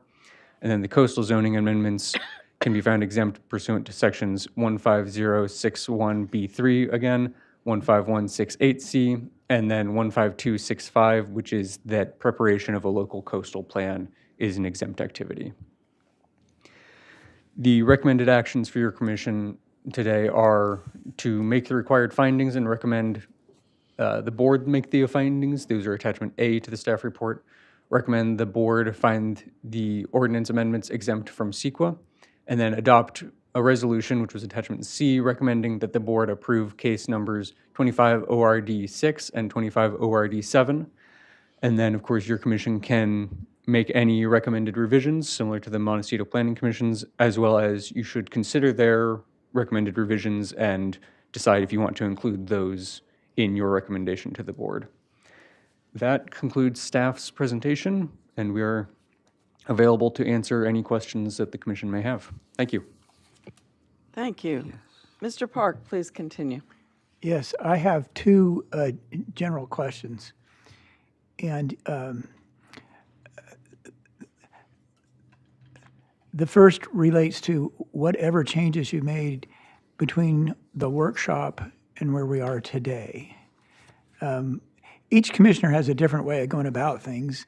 For me, it was more important for me to understand things at the workshop and ask questions, and I asked a lot of questions at the workshop.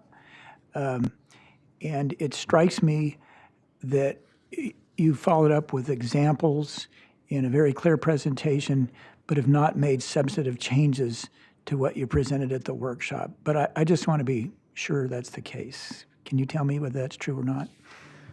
Commissioner Park, through the chair, that is correct. I believe, and Alex, you may, or Martha, be able to correct me, the only change was to change the director deferral to the Planning Commission to read as applicant request. Right. I don't remember any other change we made in the meantime. And I remember us talking about that at the workshop. Yes, go ahead, Mr. Tuttle, I'm sorry. Yes, that's correct. Rather than upon applicant consent, just upon applicant request, to make it clear that it would really be the applicant sort of driving that request to defer it up the chain, as opposed to the director being sort of the initiator of that. We couldn't really envision a scenario where we would take the lead on that. It would really be driven by an applicant request, so as not to be accused of arbitrary treatment or differential treatment with applicants. Okay. My second question really has nothing to do with this first one, and it has to do with the development standards. And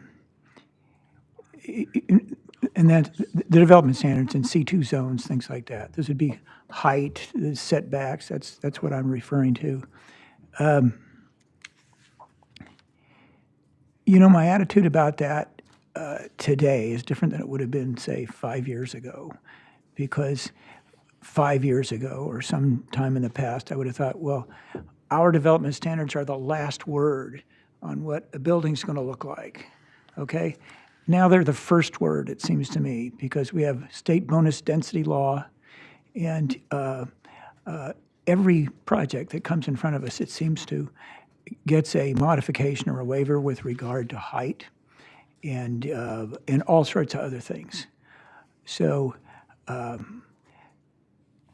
it may seem cynical, but that's why I just don't get excited about the changes to the development standards, because they're all changing and fluid at all times anyway, it seems, under state law.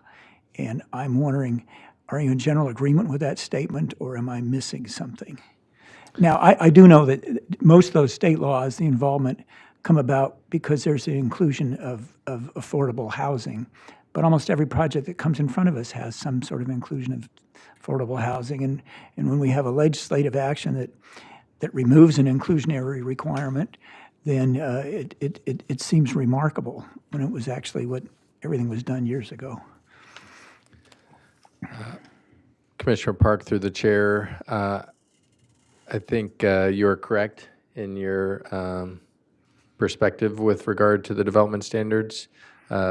Projects that include the affordable units under state density bonus, which many or most housing projects do, certainly multifamily housing projects, do request modifications to development standards, are generally entitled to those as a concession or incentive under state law.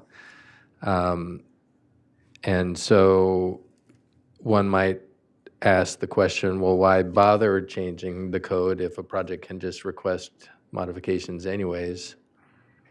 And that might be sort of the cynical perspective.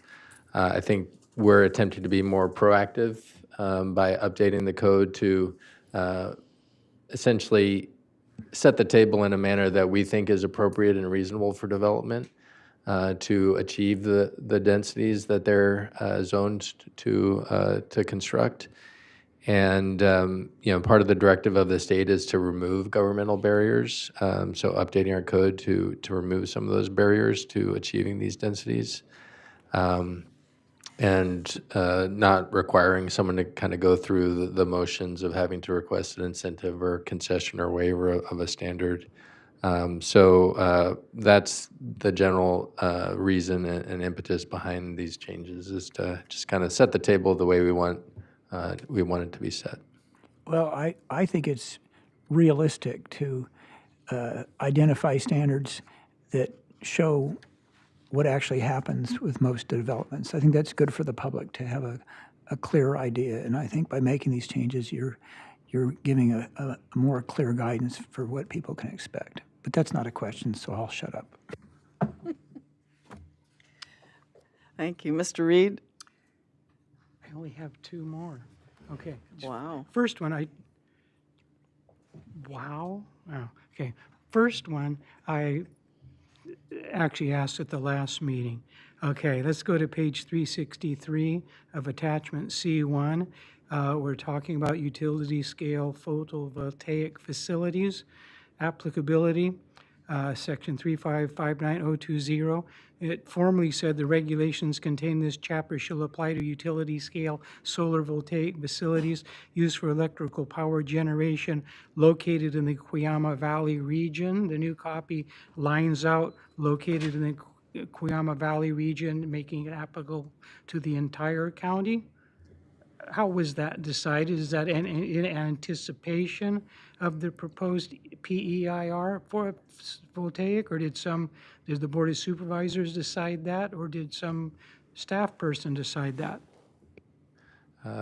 Commissioner Reed, through the chair, that's really just a cleanup item in terms of, one of the goals of this streamlining effort is just to remove unnecessary text. Our code is 700 plus pages long, and so we're looking to just trim fat where possible. And there is already the Cuyama, the solar overlay that covers that 600 acres in Cuyama. And so just removing that language in that statement you mentioned doesn't change the applicability of that overlay. So with the proposed change and under our current setting, utility scale solar would still continue to only be allowed within the Cuyama Valley overlay. Which again Now takes me back. that said, Yes. there is a project that our staff are currently working on, and it will actually be in front of your commission probably at the start of the year. That will be proposing to expand the ability to install utility scale solar outside and beyond that Cuyama Valley overlay. And so we'll be presenting to you as part of that package a complete set of ordinance amendments that will establish different tiers and thresholds for solar throughout the county. Right, but hence my action. At some point, somebody determined that phrase was unnecessary. Just my question was, who determined that, and was it in anticipation of the new one? But apparently, we're not going to find that out. So we'll wait until the new item appears. All right, final question. I'm sure you're glad. And this, since we're streamlining things, page 448 in the glossary, we talk about specimen tree. the definition. It says native trees and other trees having unusual scenic or aesthetic quality. Well, since native trees and other trees seems to encompass all sorts of trees, wouldn't you agree? Why don't we just make it trees? Commissioner Reed, through the chair, maybe this could be, have been written cleaner. It's meant to be native trees, other trees exhibiting special qualities. Yeah. So non-native trees that don't exhibit special qualities would not be specimen trees. But not every native tree is a specimen tree. So why don't we just say trees exhibiting those special aesthetic qualities? Not something to get into a long, drawn-out discussion, but I think an interesting point, and I would suspect my fellow commissioner, Mr. Park, might share that, since he's also into botany. But I will retract. Thanks very much. I just have a couple of statements. First of all, I'm so grateful to Mr. Singer, who took a lot of time with me to help me understand lots of the nuances of this. And also, I knew that Mr. Reed would ask a lot of really important questions, so thank you to you. I just have two definitions to ask you about. What is podium parking?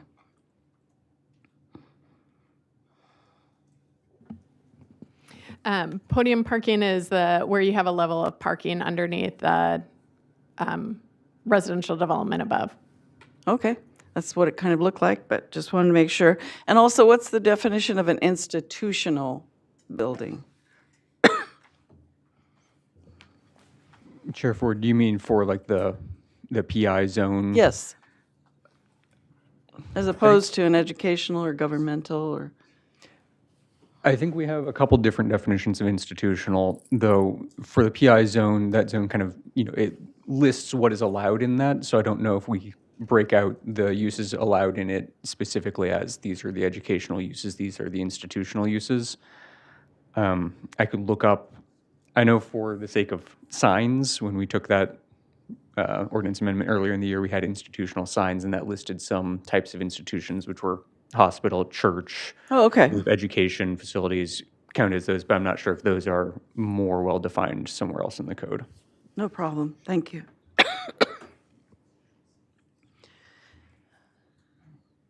Any other clarifying questions? I don't see any. Oh, I'm sorry. Yes. One simple one. Chair Ford piqued my memory. So if we talked about podium parking, what's conjunctive parking? Commissioner Reed, through the chair, conjunctive parking is generally where there's parking that is serving the needs of multiple uses. So it could be a situation there, I believe it's allowed in certain zones where the parking satisfies both a commercial and a residential need. Okay, thank you. All right, so moving on, I would like to ask Mr. Villalobos, are there any public comments on this item? We have one speaker slip and one speaker online. Thank you. Please continue. So our first speaker will be Frank Thompson, to be followed by Eva Marrero.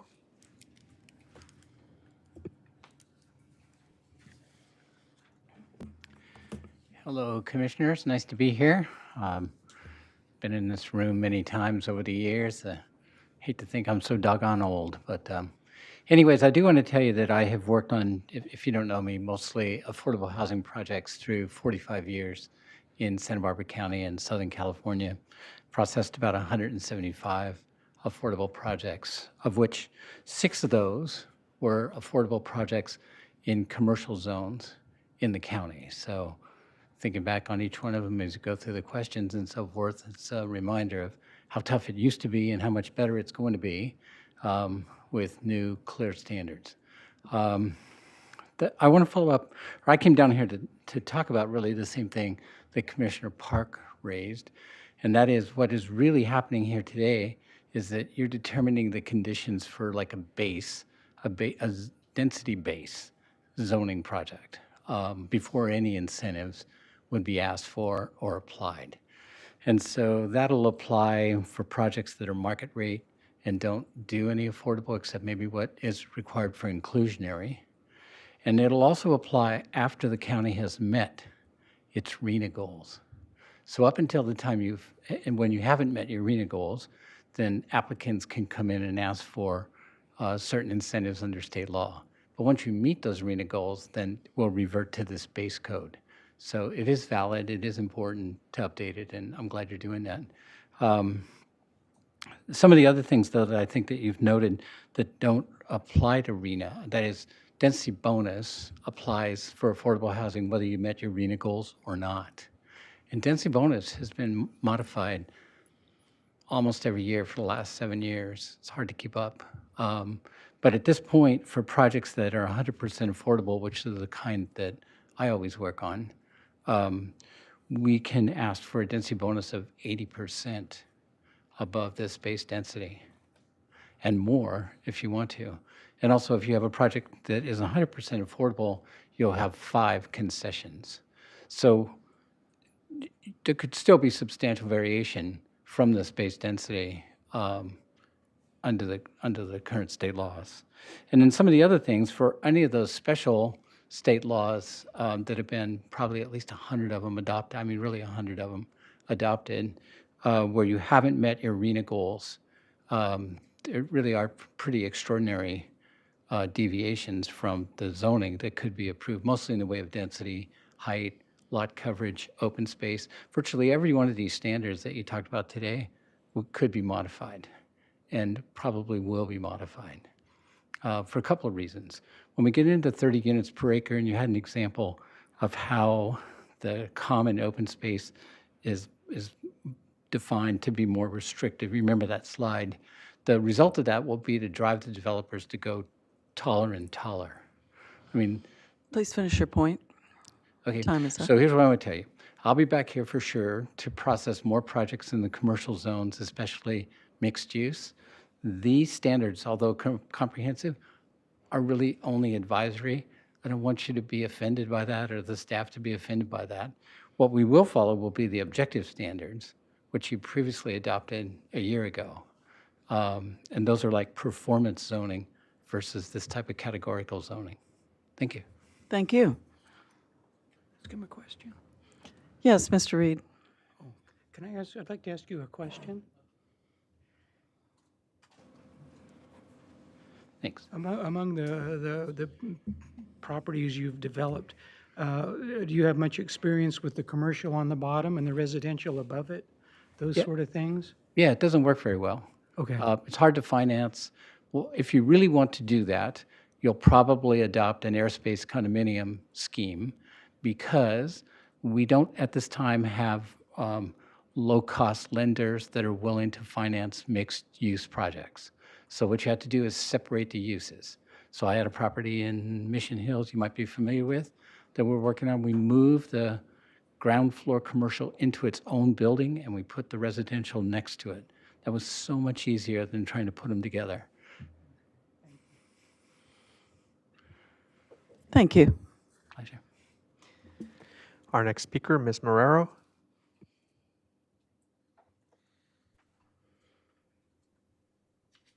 Hi, good morning, Planning Commissioners and Madam Chair. My name is Eva Marrero, and I work at Flowers and Associates, which is a planning and engineering firm in Santa Barbara.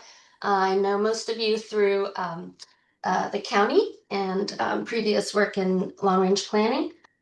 First, I just wanted to express gratitude to planning staff and the consultant for all of the work that they did on these ordinance amendments. And secondly, I wanted to express strong support for all of the proposed amendments.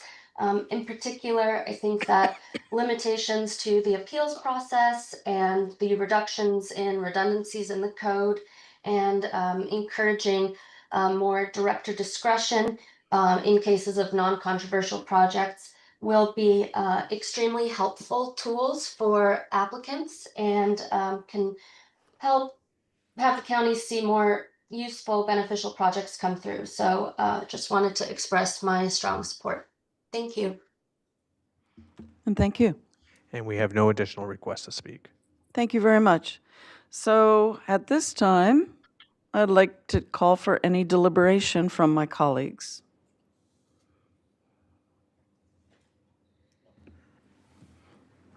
Mr. Park.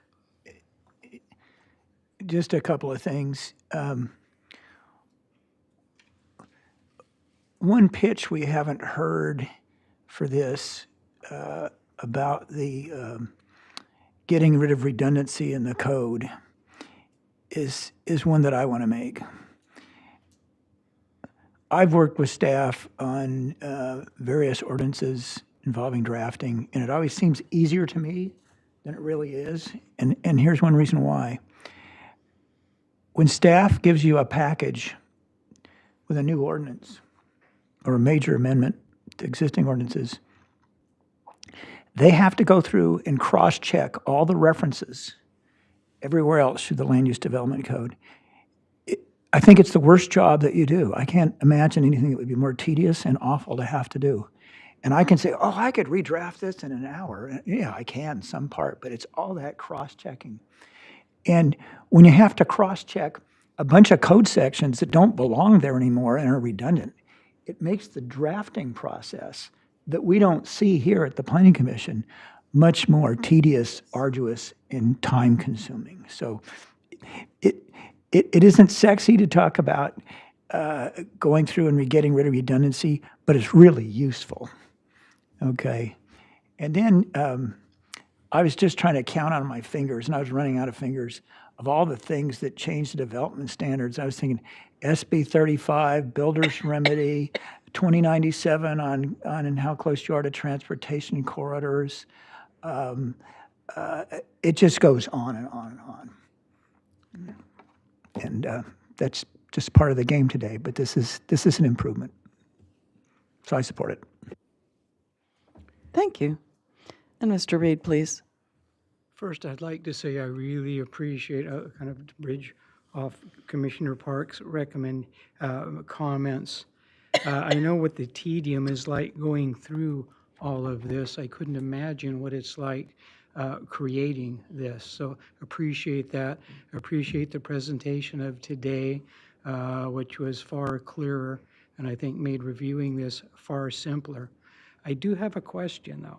I don't agree with a number of the Montecito Planning Commission recommendations. How do we address that?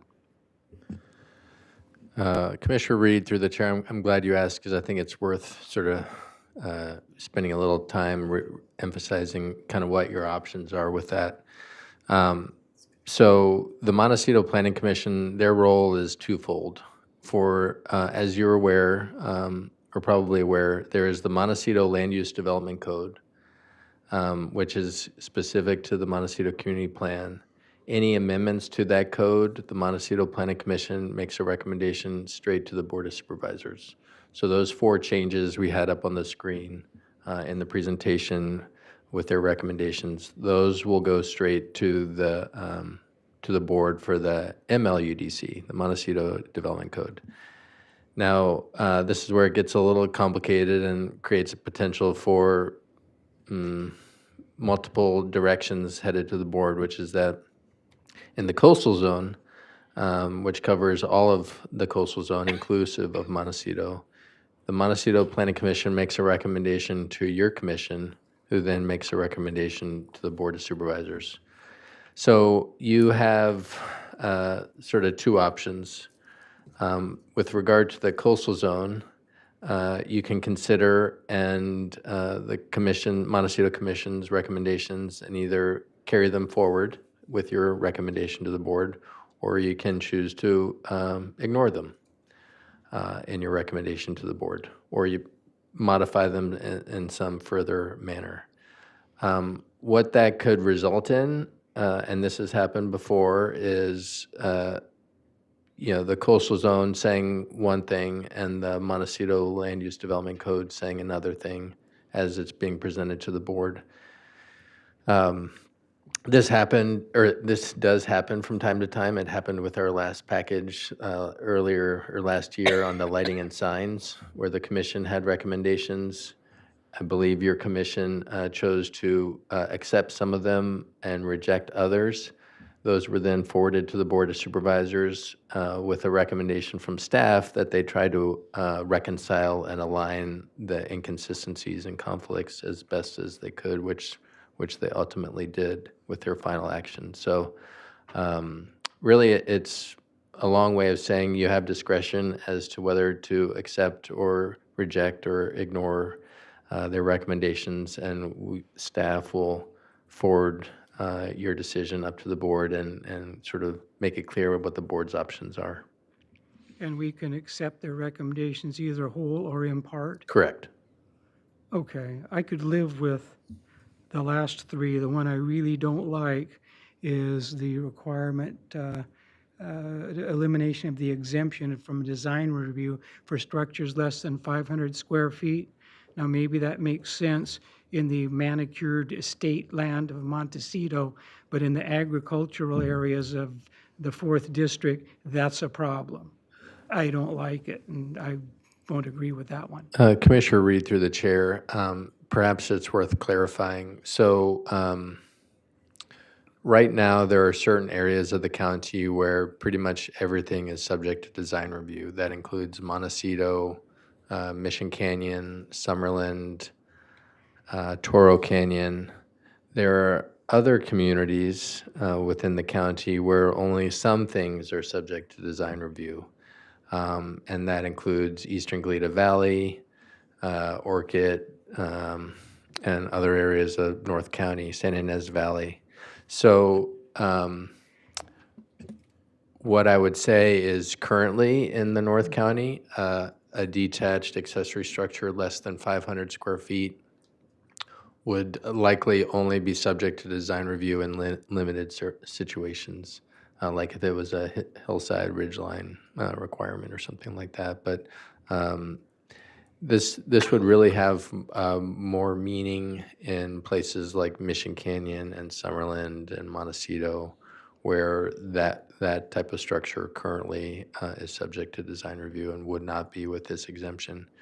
One thing, just so you hear the same information that they heard, which is that if you recall from the workshop, we're focused right now in phase 2 of sort of a 3-phase streamlining effort. The third phase is going to be looking at establishing more project types or permit types that are truly ministerial, and that will include design review. And so we will be coming back to your commission next year, likely, potentially this time next year, with some amendments that will further look at exempting certain projects further from design review, downshifting permits from land use permits to something more ministerial. And so what we discussed at the Montecito Planning Commission was, and part of why they included it in their recommendation is if they weren't quite comfortable to take action on that accessory structure issue now, they could essentially kick that can down the road and tackle it as part of that phase 3 package. So that's an option for your commission too, if you'd rather just defer that issue of design review exemptions as part of the phase 3 package, we could pull it out of this current package and tackle it as part of that larger effort. Does that make sense? I know that was very long-winded. Sort of. So if we leave it just the way it stands, it's not going to subject someone in the North County who wants to build a little tractor shed or something of 500 square feet. It's not going to subject them to have scrutiny from NBAR. No, it would not. If we remove that exception and don't carry it forward, it would not add a new requirement that doesn't already exist. So if currently someone in North County is proposing a 500 square foot shed and or workshop, and it doesn't currently require design review, it would not suddenly be subject to design review if we don't take any action on that language as part of this package. Well, that's the answer I was looking for. Okay, thank you. Mm-hmm.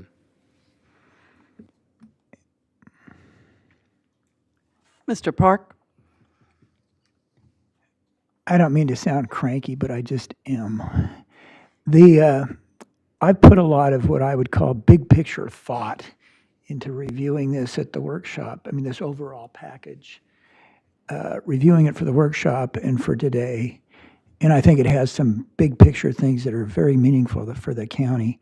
It was truly frustrating in the housing element process to have to ignore all that unused commercial property and put housing on agricultural zones. And this streamlining kind of fixes that in a lot of ways. I mean, it's going to allow us a great deal more leeway in where these construction projects go. And Mr. Thompson noted that he had 6 over the years out of 175 that went in commercial zones. That's going to change, isn't it? So that's big picture, and that's important. These things, I don't see them the same way. I haven't been able to put the same thought into them.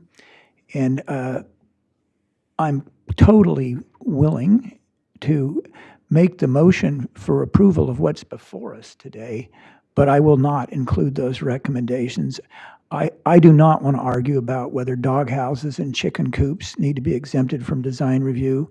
The issue about appeals by applicants of time extensions denied by the director, it seems to me that staff and their able consultant have gone over procedures to the nth degree as to what can work. And I don't feel the need myself to nitpick that. An additional time extension to be approved by the Planning Commission, that seems to be kind of outside of Montecito, and I don't know I need it. And then the 4th item actually seems to contradict the first item. I mean, we want to have design review of everything under 500 square feet, but we will exclude from development plan review structures that are under 2,000 feet now as opposed to under 1,000 feet. I mean, perhaps in some areas of this county, you have 2,000-foot chicken coops and dog houses. Most of the houses I grew up in, and the first ones I bought were well under 2,000 square feet. So I think with the hoi polloi here, we ought to leave it at 1,000 feet. So I'm not interested in adopting these recommendations. I think they should be passed on to the board as what may be desired for the MUDC. But if I make a motion today or vote on it, I'm not going to vote for these. Sorry for being cranky. I think you're just being honest.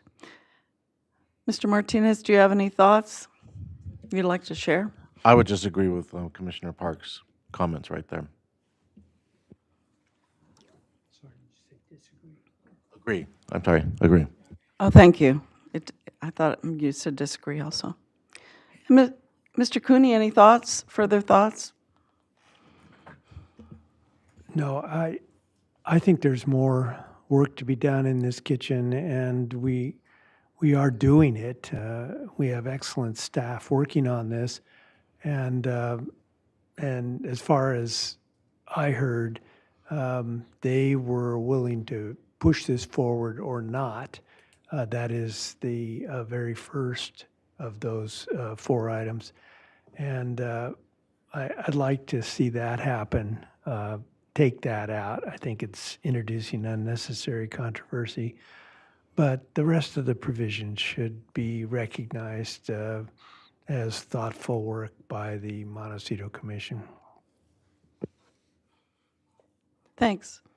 I completely agree. I really appreciate the work and the thought they put into it. I, at this time, am not interested in adding that onto our approval process, and I appreciate the input from my colleagues.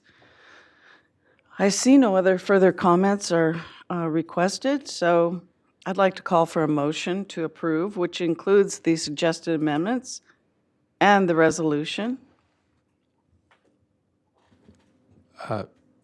Sorry, Madam Chair, Commissioners. So Yes. just to clarify, when you say it includes these recommendations from the Montecito Planning Commission, No, I didn't say that. Oh, sorry, I misheard. The suggested amendments, your suggested Oh, amendments. okay. Sorry for not being clear. And then, one thing to clarify is Mr. Singer, through the middle of the presentation, did clarify one Yes. intended change to the coastal zoning ordinance that hadn't been picked up regarding the director deferral. So as part of your motion for the second bullet there, the CZO amendments, it would be as revised at the hearing today. Thank you. So with that, may I call for a motion? I'll make the motion because they said I was going to. Or Mr. Cooney, did you want to make the motion? Go ahead. Okay. And I'm referring to slide 52, which gives more detail than what I'll state. But I move that we adopt the recommendations of staff that are stated in this slide 52 in the presentation and in the staff report. And more specifically, to adopt the proposed land use development code amendments, make the required findings, recommend the board make the findings, recommend that the board find the ordinance amendments to be exempt from CEQA, and adopt a resolution recommending the board approve this case. And the same thing with the CZO, the coastal zone ordinance amendments, that we make the required findings and recommend the board make the findings. We recommend that the board find the ordinance amendments exempt from CEQA. We adopt a resolution recommending the board approve this case, and we include the amendment that Mr. Singer described in our hearing today. That's my motion. And the second? I'm seconding that motion. Thank you, Mr. Park and Mr. Cooney. With that, I'd like to ask for a roll call on the vote. Oh, you're just ready? I'm just ready to vote. Okay, excellent. Please, roll call. Commissioner Cooney, Aye. Commissioner Park, Aye. Commissioner Reed, Aye. Commissioner Martinez, Aye. Chair Ford. Aye. Motion passes 5-0.